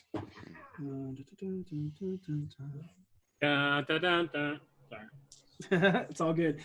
Just so everyone knows who this Durgar is, this is the Durgar that escaped out the window and down into the sewers. Oh, I know. I owe 2 of them a reminder of why never to fuck with me. But as which one's the one that I burned the beard off of? That is Nazca. He is the shirtless one that has With the crossbow? With the crossbow arm. Yep. Okay. And Bailey, you can bring up that map. Yeah, as I say it, you do it. Ooh, we got a map. Where on the map? 2 maps in 1 session? I got a pen. Oh, that's so pretty. You did that. Ooh, very nice, guys. This is gonna be a time limit thing. We're gonna have to like Really plow gang through up. this, Yeah, y'all. we're gonna have to gang up on Commit one. mass murder. Well, as I fast have as one you more can. rage left for the day, so I'm glad that I Oh, saved a goodness. rage. My Now's the cat is time. currently raging. You get rages back at long rest. My dog is raging in his sleep. He keeps going in his sleep, and it's really cute. Okay, let me put my ears in. 25 to 20. 20 or no, I'm sorry. I have to subtract 1. Okay. I was excited. All right, so, yep. So 20 to 15. 18. Did you roll a natural 20, but you have to subtract 1? That's amazing. It's awful. I rolled an 18, but I got to add 1. But Seisha goes before me because armor class. And I got a 17. No, you No, go I before told her because you have a +1. Yeah. Her initiative is -1, yours is +1. Oh, I thought it was based off of armor class. Nope, it's based Nope. off your Why dexterity. did I think that? Okay, that makes sense. Okay. That was weird. Somebody Alright. got a 17. Who And I got got- 17? Mm. Finley, and what'd you get, CB? 18. 18? Okay, you also got an 8. What is your initiative modifier? 2. Okay, and I got a 15. And what did Harold get? Oh, did you? And I I got a rock. I got them. I just wanted them to get that. If you wanted to get that. It's a rock. Just because it's easier. Oh wait, 16. I'm sorry, 16. It's Oh. not a rock. It's I a go boulder. last. Damn. Or no, it's not just a boulder. It's a I saw rock. that. I gotta rewatch SpongeBob. Oh, I guess I cracked my hand. Vinley, what is your initiative modifier? 3. Okay. You better get a 3. You better get a 3. Okay. Not 1, not 2, but 3. Hey. Everyone, stop having fun. This is serious. 15 to Okay, 10. fun police. I think we all went. Yeah, that was all of us. That's all of Oh. That's all of them. We Wow, had y'all really roll good- fire. Good lord. I know. I rolled Voss. low. Voss, what? Voss, what'd you get? 15. 15. 15. Okay. Yeah, that's really low for Voss. What's your initiative modifier? +6. What's Harold? Oof. 16. Your initiative modifier is 6? Swashbuckler. He's so fast. So He fast. buckles them swashes. And don't let him get alert. Yep. Unless you already Yeah. have alert. You squatch the buckles. Plus 11. Batting down them tarps. Batting Alright. down them tarps and We ain't got turns time for no down. one today. She's just plowing them down. She's gonna chop them off. And just I gotta get to 20 decks before I can start taking cool feats. Can V do a cool new move where she spins around in circles and goes, ha! That was amazing, Omega. Like, you're welcome. I missed it. What happened? Yeah, got it. You'll have to go back and somebody clip it. That was. Yeah, somebody Oh, clip man. that. I may wanna do this so I can Well, now I'm have mad I stuff talked right here. over it. I'm sorry. Oh, you're It's fine. okay. I'll send it later. As you watch as Nazca, who just kind of just smiles and goes, "That's about fucking time. I can't wait to take your fucking teeth." As he looks at you, Vinley, aims the crossbow and fires at you. Oh, it goes first. Damn. That is a 28 to hit you. Yes, it does. Can't help you. I look like I'm about to go to cast shield, and I pull my hand out and reveal the tooth. I'm sorry. It is a 28. So, that is a. I'm just gonna use D&D Beyond's amazing dice roller. 9 points of piercing damage. And then you watch as almost as quick as he can. You watch as he loads another one, aims, and fires a second shot at you with the same crossbow. Damn. Ooh, sharpshooter. Crossbow expert. No, that's it. Crossbow expert. Yeah. 19. Shield. This one, so for the first one, she pulls out her hand like she was going to cast shield and revealed his tooth to him and gets shot in the shoulder. And then she turns around and sees the second one coming and then just holds it palm up and it hits his tooth. Nice, boss. Nice. That's boss. Nice, yeah. And with that, the hardness of the tooth deflects the air bolt away, as you are not hit with the second one. V, dusting off yourself and picking people up, watching Vinley get attacked. You are quite a few feet away, but what do you do? Yeah, and Nazca also moves all the way back up against to the farthest right of the wall with the tree. Okay. So, we ain't got time for this shit. I'm trying to count the squares. Where would 40 feet be roughly from me? It's all diagonals. Yeah, so it's that throwing would me put you off. that would put you about halfway. A little over halfway. Fine, I'll go that. I'll do that, and I'll just ready a javelin. Fine. Okay. Not my favorite attack, but I'll do it. Who do you want to throw the javelin at? You have. I'm gonna run and rage. So that's my last rage for the day. Probably a good time to use it. Yeah. Recklessly throw at.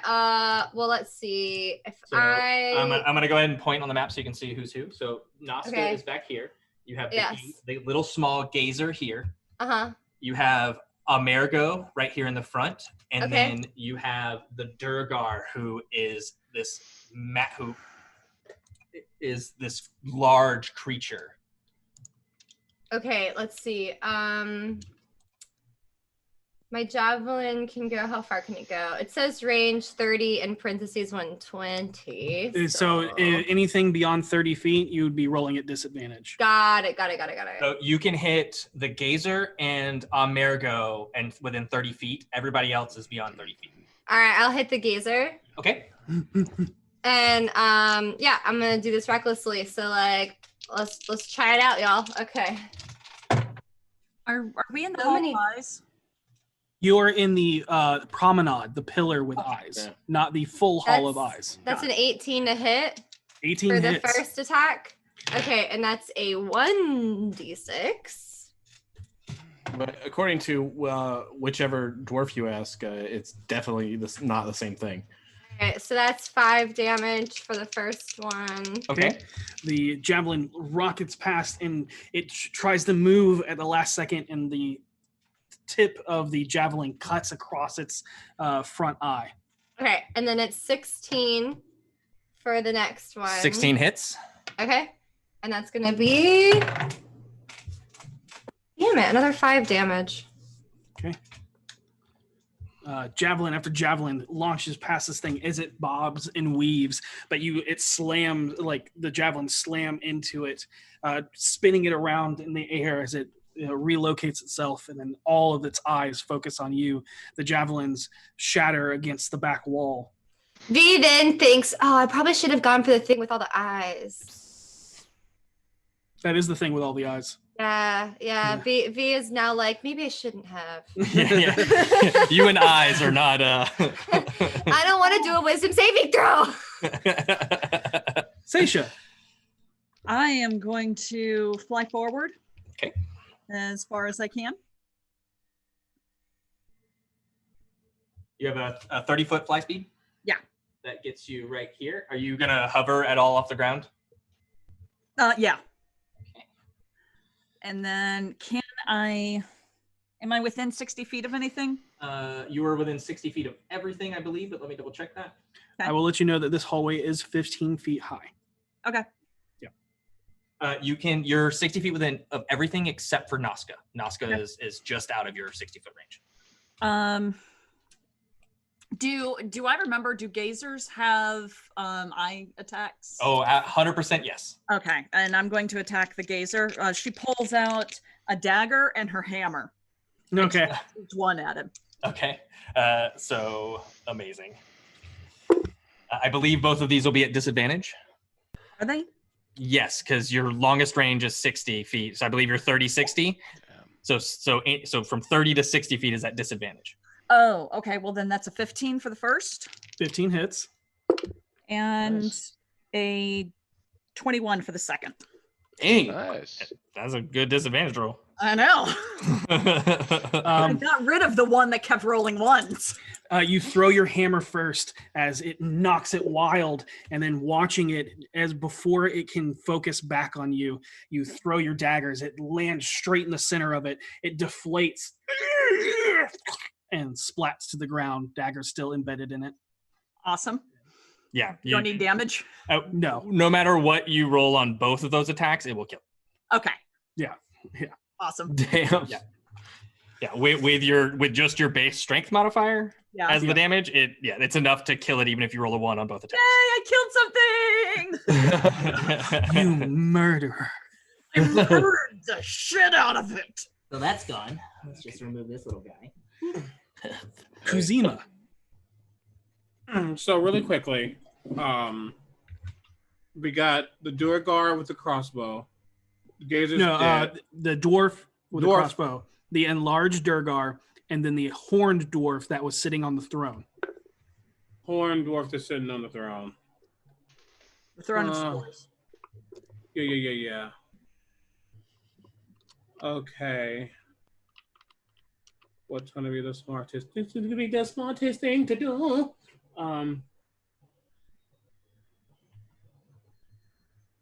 think we're well past that stage at this point. You're correct. And then really quickly, the entire time I've seen this dwarf that was sitting on the throne, the major dermo, I guess, has he always just been sitting down? Has he done anything arcane? Nope. The only time you saw him even show any emotion is when he was, and it wasn't even really emotion, is when was it Ricard? No, it was Eben. When Eben did the chaos bolt and it went up there and the ricochet off of it hit him with the poison and he just kind of wiped it and just looked. Yeah. And then went up and then at the end he did the slow clap and that was it. Yeah, the only other time you saw him show emotion was when somebody whispered in his ear about something that you have no idea what was said. And that's when he got like flustered and stuff. That's when he got real flustered. Gotcha. I understand. Okay. I don't know if this is going to do anything, but I'm going to try it, and I'm basically going to center it on that. Well, because people got to get close. Forgive me. Yeah, I center it on that last pillar in the back, and I take my clawed dragon hand. And I just start to lift, and 20-foot square with that last pillar as the center, basically. You start to see ashen, really gross, burnt vines come up as I attempt to cast Entangle. Oh, nice. Yeah, they are not pretty. They're not green. They are burnt to a crisp, but they hold somehow. So yeah, it might not do anything, but I'm gonna try it. My last spell slot. That's a strength of 15. Okay, who's in it, Dustin? Everybody. Everybody in. Yeah, it's a 20-foot square. Hold the bag, guys. Amerigo, the Durgar, and Nazca. Okay. Maybe. Is it strength? It is strength. Okay, strength save. It was an attempt. No, I think this is all that matters. Okay, Nazca got a 16. Okay. Yeah. A 20. Saves. And a 7. No, you fell! Yay! Oh, wait, hold on. He's enlarged. And 11. Still fails! Yay! So you watch as vines wrap around this massively large Duragar as he's like tries to break free, but you actually start as they begin to like sear into his flesh and graft onto him as the vines themselves are heated, and he's struggling. The horned dwarf it sees this happening as you're casting it and rolls a great axe over his shoulder and begins spinning it around his body as he's just cutting through the vines that try to wrap around him.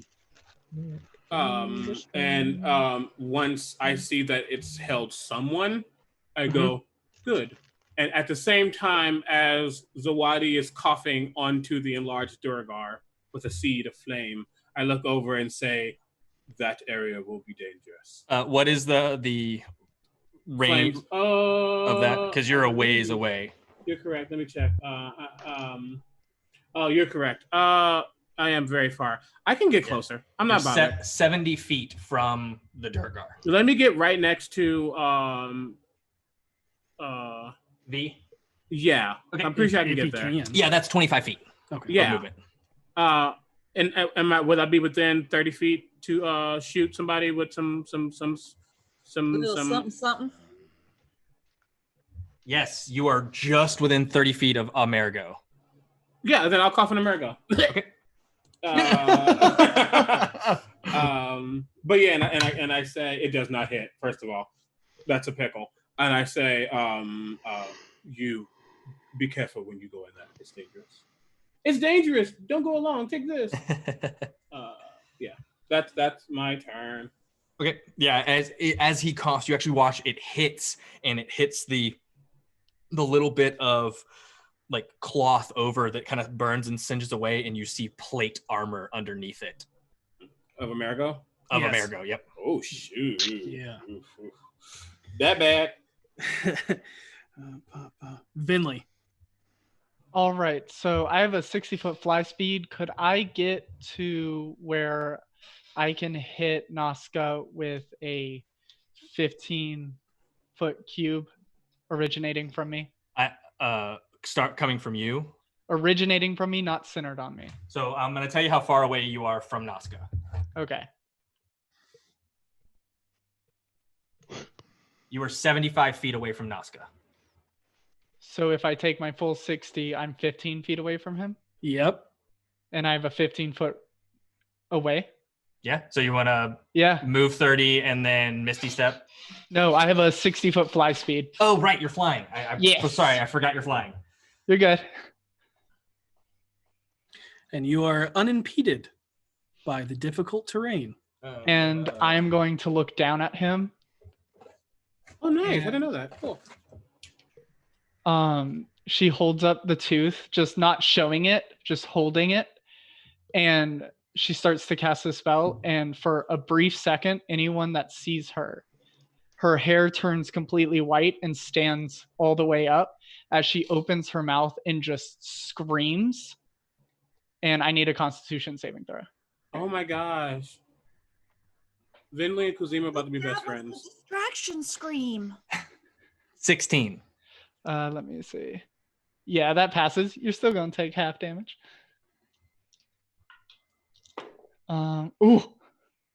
16, so 8 points of thunder damage as I cast Thunder Wave. Nice. Nice. I love it. Oh, that's so cool. Great flavor on that. That Right? is Yeah. nice. That is very nice. Yeah, just You better imagine be a just- banshee. Yeah, literally floating over like this gaunt skeletal form, your robes wafting in the wind, your hair floating behind you as you then just take on this haunting visage and just scream this guttural scream at him like a banshee would. And he ducks down, covering his ears, taking only half of the damage. And he's unable to fully cover one of his ears. Because, crossbow.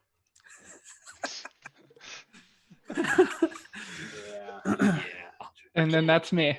But he smiles up at you.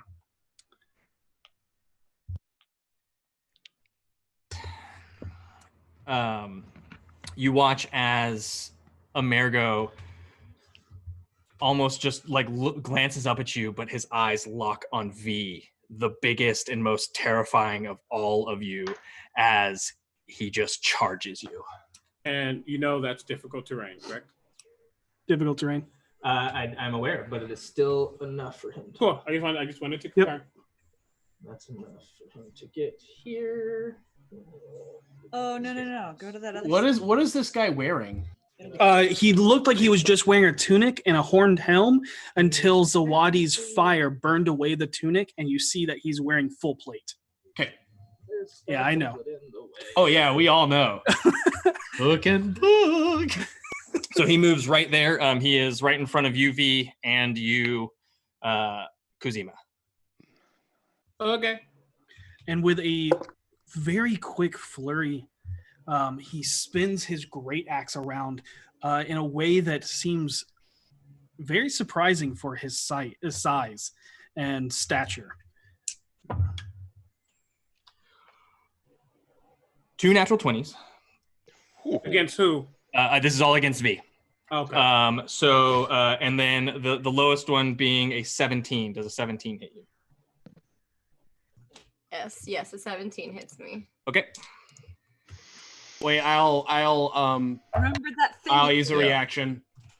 And I will talk shit at him. Okay. Talk shit. Do it. And this Harold is going to yell at him and he'd be like, this guy's like the leader of the fighting ring, right? Oh, they're discussing.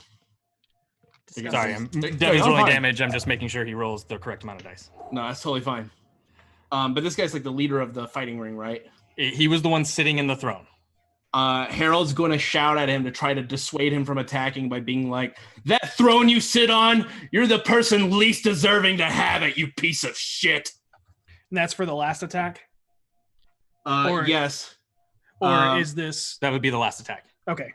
To try and make it miss? Yes. Yeah, try to make it miss. It's 2 minus hit, so it'd be a 15. Does a 15 still hit you, V? Yes, a Okay. 15 does. I tried. My armor class is 15. Thank you, though. I think I have the lowest armor class in the group, so. No, I've got 15 as well. Oh, hey! We don't like to wear clothes. What's up? I'm gonna start dressing you two. Look. So while we figure this out, Harold, you're on deck. Voss, you're in the hole. Okay. Gotcha. Well, If my y'all- mother y'all can couldn't do probably- it, I don't know why you think you can. I think y'all know what I'm gonna do. I'm just gonna give her the total. I'm sorry. Is there a beeping going on in the background of someone? She's gonna take half from. She's reaching. Okay. Yeah. I hear it. It's gone now, but it was going Yeah, for a little bit there. I didn't Not here. Got it already? hear anything. Maybe it was me. Okay. Quit beeping. I'm not beeping anything. V. Yeah. You take 43 points of damage. That is already halved. But can I use Stone's Endure? You absolutely can use Yeah! Stone's Endure. You probably should. Roll a d12. What's up? Okay, let me grab one. Hold on. Gotta break it out of the. You need 12. That's not 12. What is Shit, 12? it's still a critical hit. Yeah. No, that's Still not great. All right, I got 12. Let's see. It's a 12 plus 4. So hopefully I roll a 12. I rolled an 8. So that's 12. Nice. So you can take. You got 12 what you away from wanted. that. Huh? 31. I take you- 31. That 31 is points of You damage. take 31 points of damage. That's not too bad. I'm at 42. It's okay. We okay. Is that It's okay. D6 rules we're doing? It was 3 separate attacks. It was not a single attack. Got Now I'm just really angry.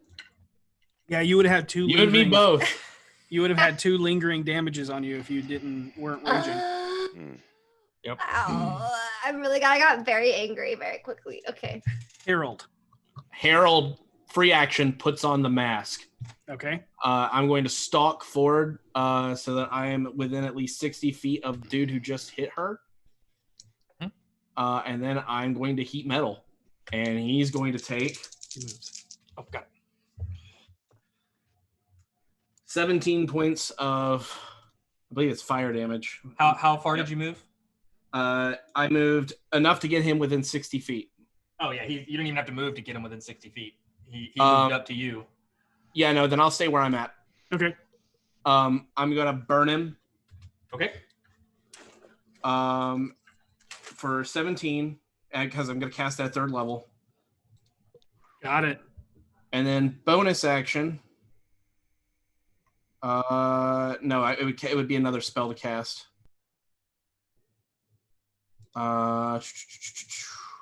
See if there's any other bonus actions I want to do. You got lots of bardic. Bonus. Yeah, that's what I was gonna say. I'm gonna turn to V. I'm gonna give her bardic inspiration, and I'm gonna be like, "There's no more holding back, V. Kick his fucking ass."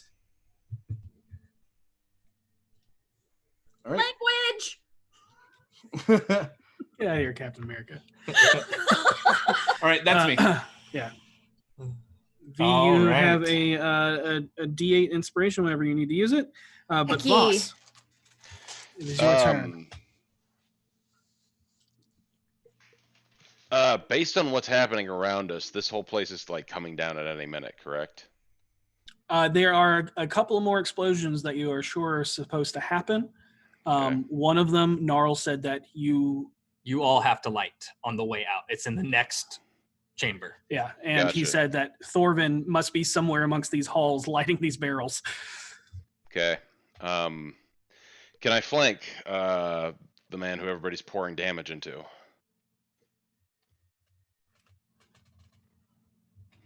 You can, but it'll put you into the entangle, and you will have to make a saving throw.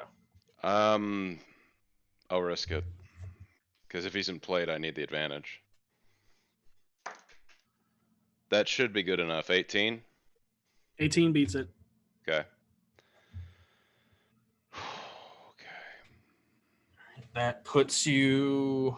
You are standing in, and so that is all your movement because moving into the cinder and ash covered vines, it impedes your movement. Gotcha. This not a crit. Should still hit though. 22. 22 will hit. Okay. I'm just trying to calculate how much time we have. Rest. That's not as good as I would like. 20 points of damage. Okay. That's my turn. Okay.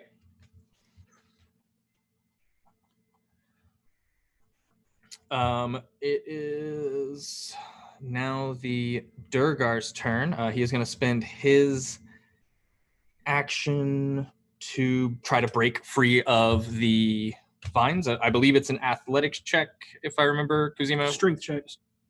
Strength. I thought only the enlarged one failed. Yeah, That's the Durgar. That's the Durgar. He's the one who's trying to break free of the vines. Oh, I thought you was okay. Yeah. Yes, it's a strength check 15. Okay, so just strength.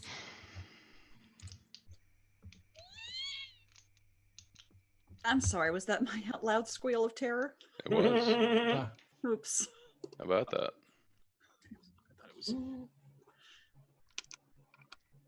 How about they're talking? That is a 17. Yeah. So he just almost as his body grows even larger for a second as he snaps free, and then that is going to be his action. But he is going to move now, and I do know he moves at half speed. Yeah, I think you should flank. Yep. If you can. He cannot. Oh, Would be right under me. He can get right there with his. It's a tactically sound move, but I'm glad he can't do it. Yeah, can't quite make it with the vines impeding his movement. You're welcome. The Fire Lord sends his regards. Yeah. Ozai says hello. Yeah. Lord. Gnarl, who you kind of see, he's still staggered, and you can kind of hear, feel him, or see him holding his ears. You can definitely tell that he can't really hear what's going on, but seeing what's up, you watch as he pulls a hand crossbow from behind his cloak, points it at. He'll move up a little bit to get a better shot, and he's going to point it at the Durgar, the larger target. He launches, and as this Durgar's moving forward, trying to move closer up to Voss, a bolt sinks into the middle of its thigh. 7 points of damage. And if Gnarl can, he'll move behind a pillar. He doesn't look too hot. Yeah, he does. So bonus action, he'll hide. Yep. Survive, man. How much was it? 7 points of damage? 7 points of damage, yes. Hide is a 9. Rolled so low. Yeah. Not doing so hot. Gone, and we're at the top of the round. Nazca. Nazca is going to fire at you, Vinley, as you have taunted him with his own tooth. Yeah. Made yourself a target, and you're also the closest. Yep. Yep. All right, so he's going to take 2 crossbow shots right at you. I think they're both going to miss. A 16. I hold the tooth up again, and this time an arcane shield comes up because my armor class is a 16. Okay, got it. I believe, but your turn hadn't come back around yet, so you were still shielded. It did. Oh. I thunder waved. Oh, you're right. Sorry, yeah. Yep. Right. Yep. So you shield again. Mm-hmm. Okay. And you watch as frustrated, he's going to action surge as he fires 2 more at you. Girl! Wow, you mad for what? Rude. Oh, you don't know the history. There might be a reason why Vinley has his tooth. Both of the bolts should have hit you, but your arcane shield holds strong as they deflect off of those. I look down at him and I say, I've been wanting more than just your tooth. He just cracks his neck and smiles. And as he does, you watch as he just rolls his shoulders, and his bonus action is going to be the second wind. Oh, good choice. Move. V, you've just been struck 3 times heavily with this axe. But it is your turn. This guy seems pretty tough. Okay, so, yeah, attack very, very harsh, very mean, very rage, very recklessly. And, yeah, so let's see how that goes. Roll it up. And we have, we're gonna add this, we're gonna just go ahead and add that in. The old D8. All You're right. spinning the bardic inspiration. Yep. Yep. So Okay. we have I can't do math. 25 for the first attack. 25 hits. 25 hits. 25 hits. Cool. And then the second attack is going to be another 25. Yes. Both hit. I really wish I had rolled a natural 20, but you know what? It is what it is. So we are going to do, all right. The Shadow Weaver, Low, and the Spine Cleaver all standing beside you and behind you, both standing where they can block blows both from Kuzima and Voss, but at the same time aid you in your battle. You pull the Bahir blade and slam it into his shoulder as you watch everybody watches almost in unison as they seem to almost fade back into V, but don't disappear. So they all do the same attack as you see the massive cleaver slam into the same place. You see the Veterok axe slam into the same place, and you watch as the Shadow Weaver appears behind all of them, grabs the blades, and just pulls down hard. So you watch it cleave into his body. Give us that damage. So 16 for the first hit. Damn it. And then 9 for the second. Okay. Still a lot of damage. Yeah. Pull back the Bahir blade, and you can see a massive gash in his shoulder. Seisha. All right, I'm going to fly forward. I don't get affected by difficult terrain because I'm flying, correct? Correct. Same thing that Vinley did. Okay, just making sure. I'm going to fly forward to one of the guys, if possible, that hasn't been engaged yet. I think they've all been engaged. The Duragar, who you're. I mean, he got engaged by Gnarl. Yeah. True. Nobody has not been engaged. Okay, well, whoever's the healthiest. I mean, it's hard to tell. hard to tell. Just who are you going towards? I guess the guy right in front there. That'll work. The big guy? Duragar? Yeah. Okay. The big guy. Give me the big guy. Okay. You move up on the Duragar.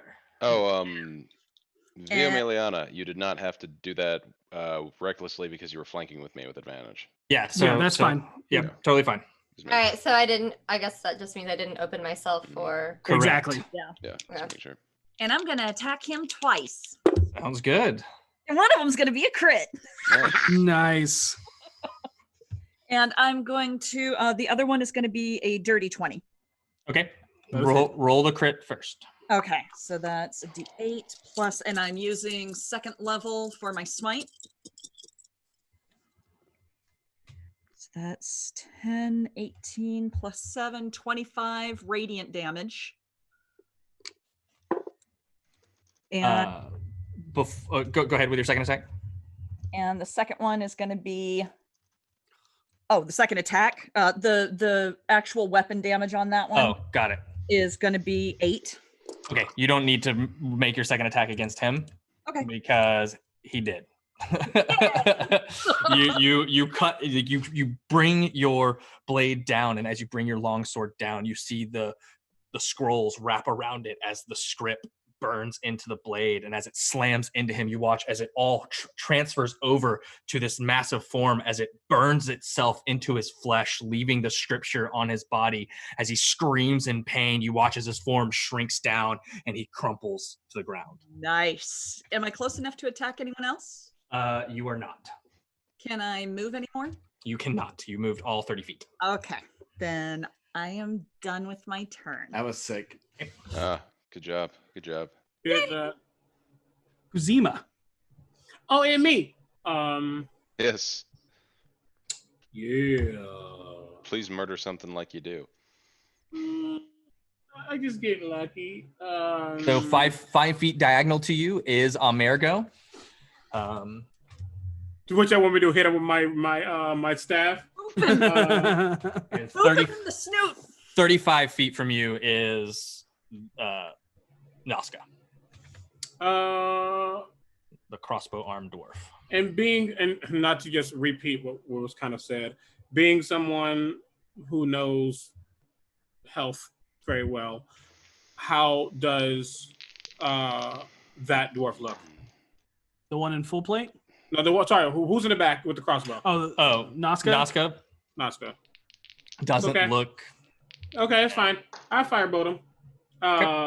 You will be making this attack at disadvantage because you are within melee range of an enemy.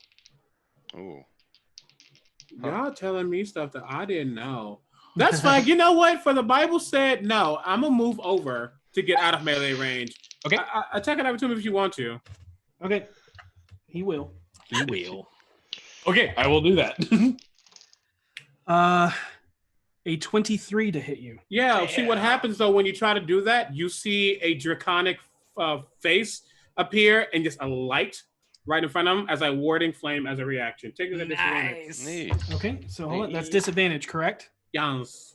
All right, so second roll. A 21. Man, that's some bull. Okay, yeah. It did go down. It did go down. It did. All right, so you're gonna take 18 points of slashing damage. That's whatever. I'm a fire boy. I can get that back eventually. As I move back, but I go. At least I use his reaction, and I firebolt. Roll concentration for your entangle, if it is. Oh, that is. I don't give a shit if it goes. It's not even useful right now. I got it though. It's 19. Yeah, it's still up. Yeah, that's it. Actually, it would have been. Our concentration. Are they It's Constitution saving. Sorry, yeah, it's a saving throw. So it is a higher saving throw because of Seisha. Yep. If she's still within 10 feet. No. Oh, never mind. Yeah, she's not within 10 feet. Yeah, but I saved regardless. And I firebolt boy in the back. Nazca. Sounds good. Nazca. Thank you. That's a 23 to hit. Oh yeah, that'll hit. That will be with the dices. Ooh, that's 19 points of fire damage. Yeah, it slams right into him as he puts gets brushed into the back, and his eyes are taken off of Vinley as he looks at you, and kind of gives you just this wicked smirking grin. And I just looked back, and I say, "One moment," and I look at Vinley, just as a sudden "Is this okay?" It'll be okay. He won't die. As Zawadi coughs on him.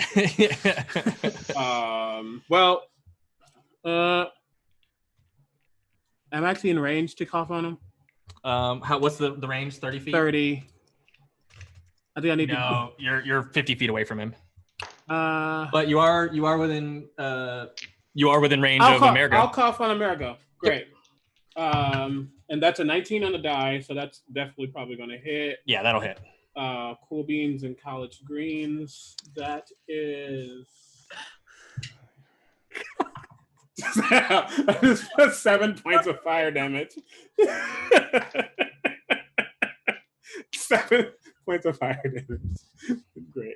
It's hard for me to separate this and Kuzima because I'm just imagining him just shouting this. Cool beans and collard greens. Blast them. Oh my god. That's amazing. Vinley, it is your turn. So seeing that happen, Vinley looks at Kuzima and says, "You know what? I think you have the right idea," and holds out her wand and starts to swirl it, and a torrent of flame starts to come out, and I cast Burning Hands at 3rd level. Nice. I need a deck save. I'm still within 15 feet of him. You are. Yeah. I just wanted to use the... Yeah. I just wanted to... I got all my... Yeah, I just wanted to use it. Deck save, you said? Yes. Okay. Fails with a 7. Oh. Let's see what he's got.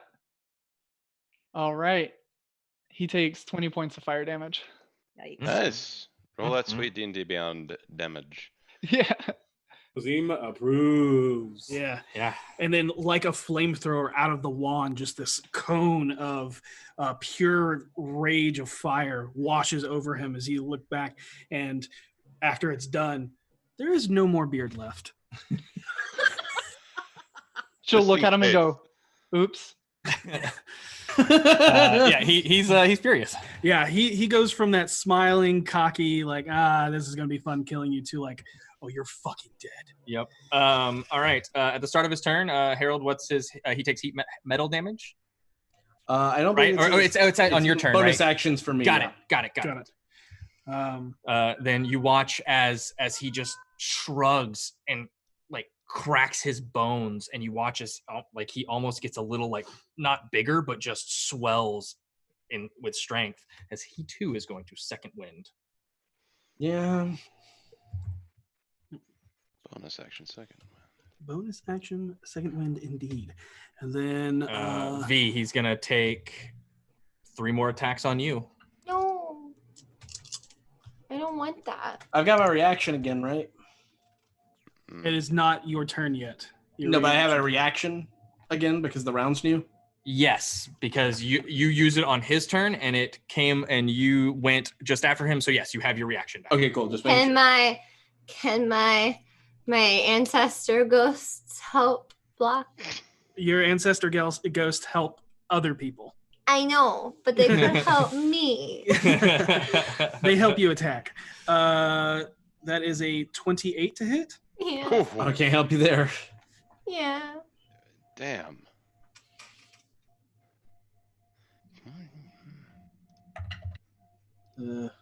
23 points, so 12? No, 11 points of damage. I can handle that, yes. Okay. Thank you for not rolling 2 nat 20s. Yeah, sorry. 18 to hit. 18 does hit. I will talk some shit again. Okay. Lower it, lower it, lower it. That's my cat. Getting angry right now for The not playing. cat's on the side. All of a sudden, Harold just goes, meow. He's just like, What? Harold, Whiskers? I know that no matter what I say, my cat's going to comment on it, so it's going to ruin it. But Harold is going to say, you call this a fighting ring? You're pathetic. And this fighting ring's more pathetic than you are. All right, roll it.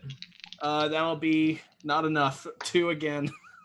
Just here in the back. Boo. And as you say that, as he's making the swing, he locks eyes with you, shrugs, and buries the axe into V. It does 10 more points of damage. That is already halved. Are you still up? Yeah, I'm still up. I got 20 points of. Damn, she's.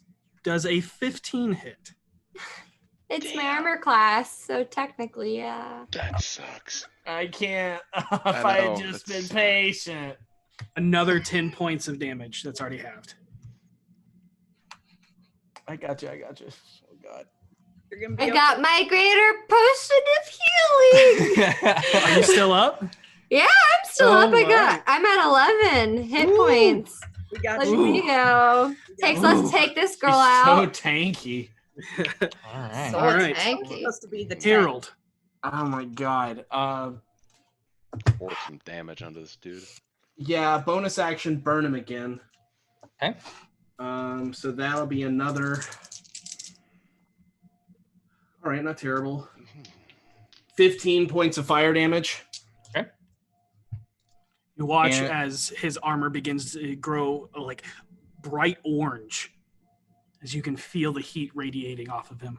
And I, seeing that he is just laying into her, I'm going to move closer to him to force him to make a decision as to who he has to fight. I'm going to flank him if I can flank him. Voss is already flanking him. Okay. I'm just going to try to get on top of him and make him. You can't quite get to him. You can get right next to Kuzima and just behind V.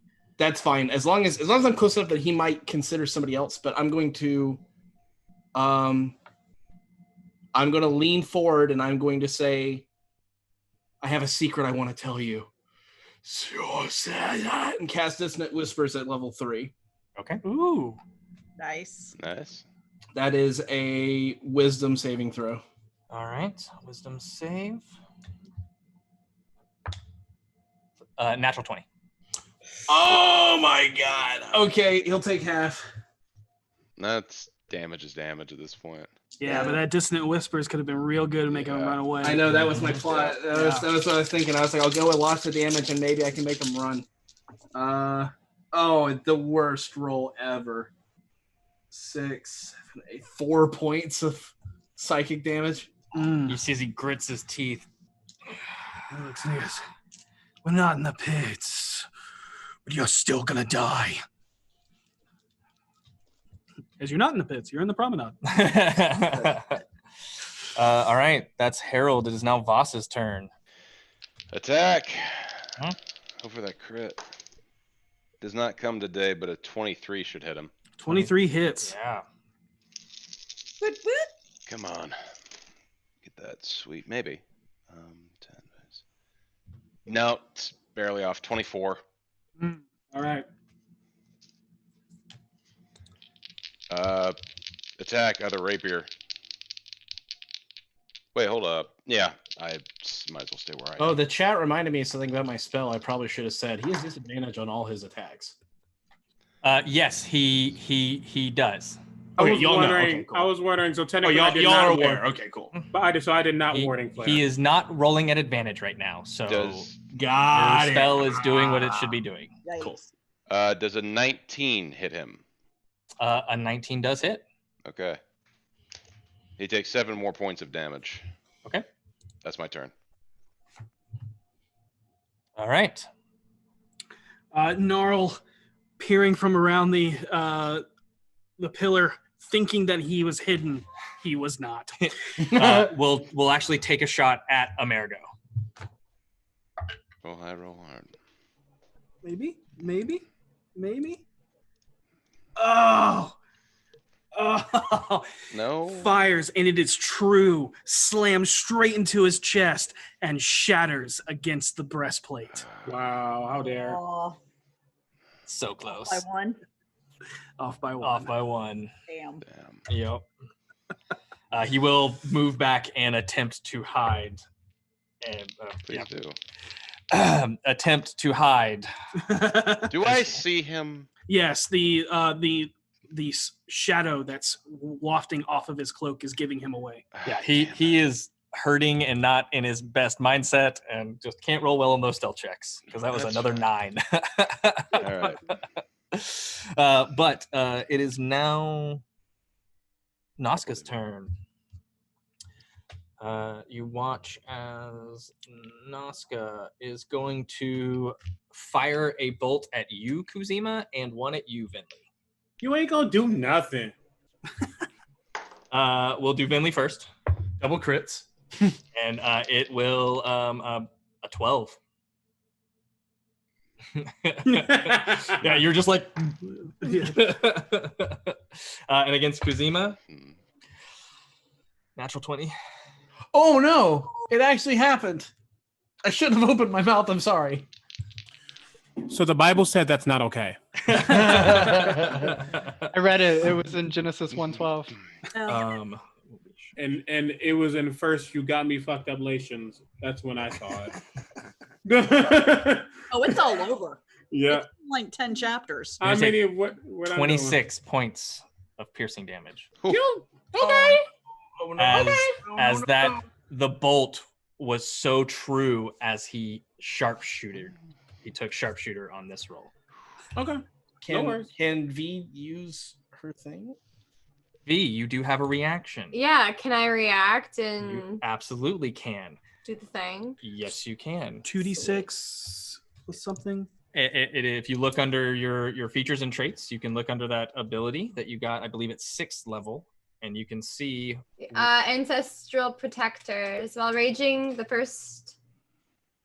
Well, that's different. The first creature you hit with an attack on your turn is disadvantaged at any attack that isn't against you. Yep. Yeah, so that's the first one you got. So keep going down. When the target hits a creature other than you, that creature has resistance. Oh no, not that one. The to next one shell. down.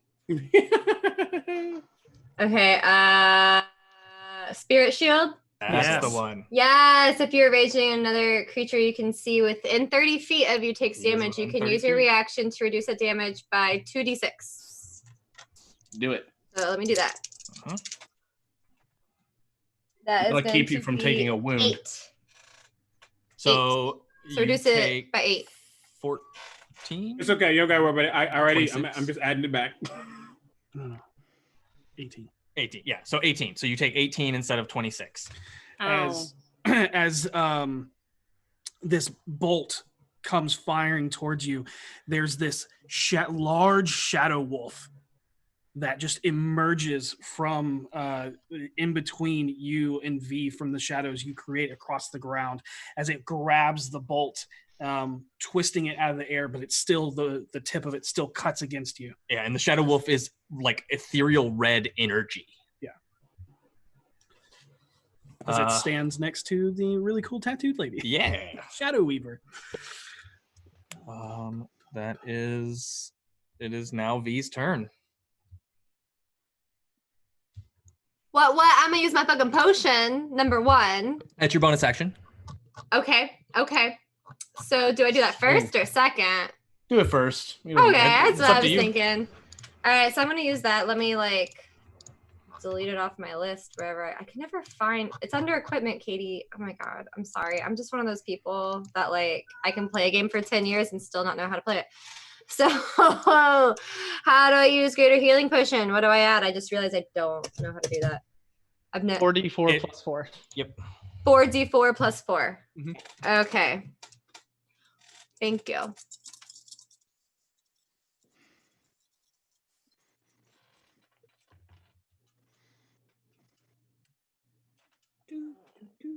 Okay. Sorry. Where'd my other one go? Sorry, it's dark in here. So that's okay. So 8 plus 8, 18. I heal for 18 points. Okay. Heal 18. Oh my god, I'm still not looking great. Anyways, so yeah, I'm gonna attack the actual fuck out of that guy. Yeah. Holy heckers. And Okay. they're all at advantage too, which is good. All right, how we doing? We got not super fantastic. Okay, does 16 hit for 1? Does not. As you bring your great sword down, he brings the great axe up and parries your blow away. What about 18? And as he does this, it leaves just the slightest opening as you catch him on his armor class. Okay. All right. Let's see what we can do. Roll that damage. Omelette du dommage. Ooh, the damage. Thrilling. Omelette du damage. 12 points of damage. Okay. Best I can do for now. I'm sorry, everybody. That's still... And you catch him and cut him across, and he just kind of staggers and looking at you through the slits of his helmet, the 2 massive minotaur horns coming up and out as he glares at you. That is your turn. Yeah. Seisha. Hi. I am flying down and coming down with my sword onto him. Okay.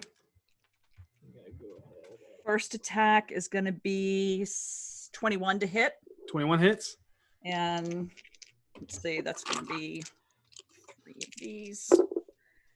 A 6, 8, 4, 12, 19 for the first attack for the radiant damage.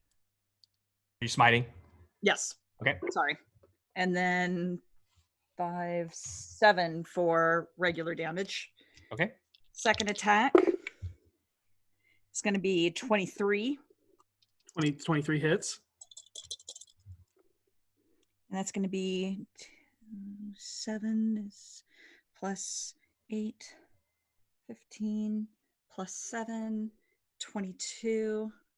22 for the second. Are you smiting again? Yes. Okay, Yes. Make sure you tell us you're smiting. But Oh, I'm sorry. Yes. it's okay. It's okay. Yeah. It's okay. I assume when you're giving me radiant damage, you're smiting, but definitely tell us that you're smiting. Okay, yes. And also tell us, sing us that swan song for her. Oh, All right, so she basically sees V just get smacked around by this guy, and she comes flying over, and Seisha pulls her sword back, and as she comes barreling down on him, she swings it down, and this just golden calligraphy comes flying off her blade as it travels through the air, and it whips down, and as her sword clashes down right here on him, the scripture just bleeds over him, and the light sinks into him and sort of radiates out from each of his orifices, like on his face and head, and he just crumbles to the ground. neat. That is what happens. That is exactly what happens. Knowledge is and, power. And as you do, and you bring your blade back, the mist falling wings dissipate, and you softly land on the ground. As this was the end. That was You okay? I think so. Wait, isn't Nazca still up? Nazca is still up. I'm not used to being hit this hard. Kuzima. And how is Nazca looking? He's looking. He looks very burnt right now and very bald. Yep. Burnt and crispy. Singed beard. Okay. Yeah, I just kind of walk over. Ending concentration is just it's free. It's free. Yeah, I end concentration because I'm not really pressed about it right now. Okay. As I walk over next to, because where's Vinley? Vinley's flying. Yep. Is he? Well, I just get a little closer. Yeah, that's fine. Yeah. Yeah. You're 15 feet away from him. Cool. And I look up and I'm like, don't worry, I'll let you finish. And my staff, the fire opal begins to glow and gets pulse and continually pulse. And as it does, you see Zawadi get off of my shoulder and start to skitter around me. And he continues to skitter and he continues to skitter, continues. And all of a sudden, one last pulse as bright burning firelight comes out. He needs to make a con save as I use Radiance of the Dawn. Nice. Oh, great.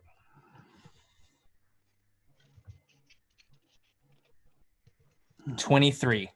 That's fine. He's still going to take half. Yep. I did that because I can get more bang out of a bonus action. Wrong thing.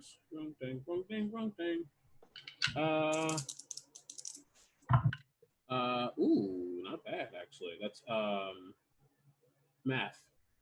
What do? 21. So half of that. 10. Got it. Yeah. And for good measure, Zawadi will stop running. Blech. That is 17 to hit. A 17 hits, yeah. That's 5 more points of fiery, non-lethal damage. Okay. To be safe. As this is all happening, he gets engulfed in flames again, and as he goes through, it's like, oh, I'm going to have fun burning the fuck out.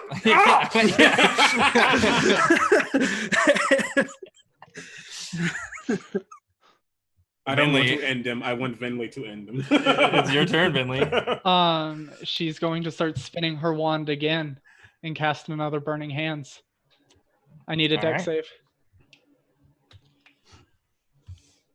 Fail it. Ooh. 9. Ooh. Oh. Ooh. Thanks, D&D Okay. Beyond. 6. 6. Ooh. Oh. 4. Okay. So that's 16. 16. Okay. All right. Yeah. You just, again, and it just like brings his hands up and like all the forearm, and you watch as the crossbow shields some of him, but his other forearm just gets singed and burned. Crossbow does not burn at all. But he's still up. He's still up. Still up. He looks real rough. Oh yeah, he's burnt crispy, but he's still standing. Yeah, you can see his legs wavering. Wavering through the window. Oh. Harold. Finish this dude. Just Yeah. Kill him. I really want to finish him with fire, though. That just is so fitting. Kill him. This is the biggest nobody we've had the biggest grudge against. I know. Existence. I can't help myself. Somebody else will get him if I don't. Phantasmal image. Okay, is that a charisma saving throw? That is a intelligence saving throw. Ooh, real strong. 16. Oh, he passes. Wow. With a -1. I rolled a 17. He just passes. He has to meet it, right? Yeah. Yeah, then he passes. Okay. All right. On to someone else. Yeah. Boss. Rush him, attack.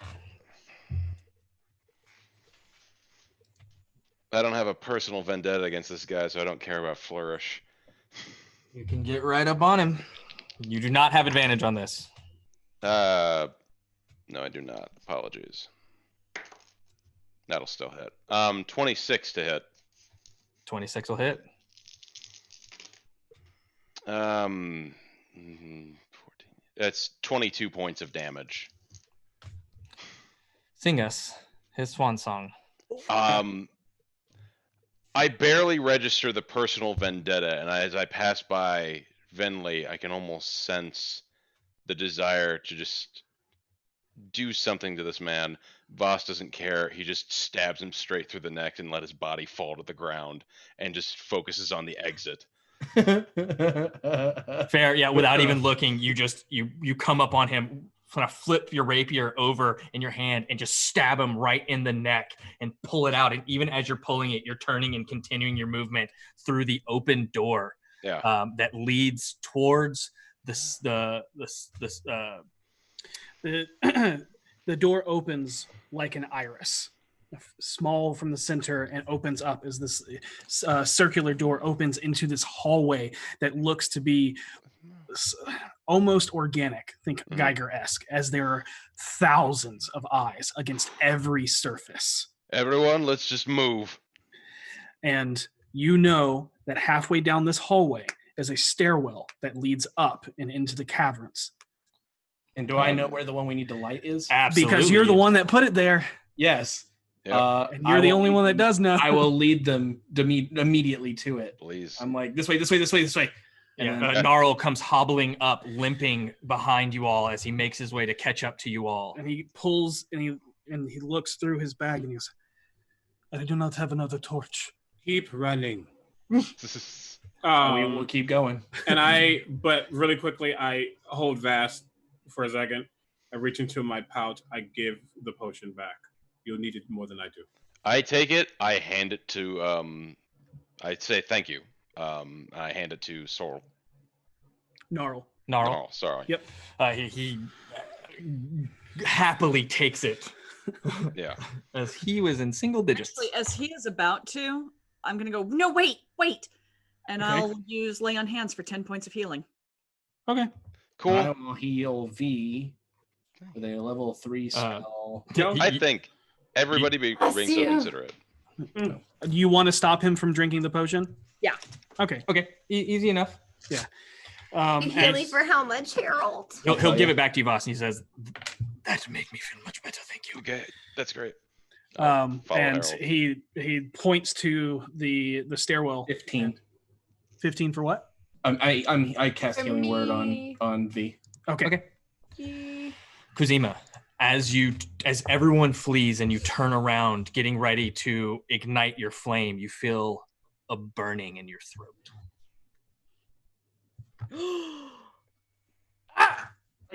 He begins to manifest the flame in his hand, regardless, and he's like,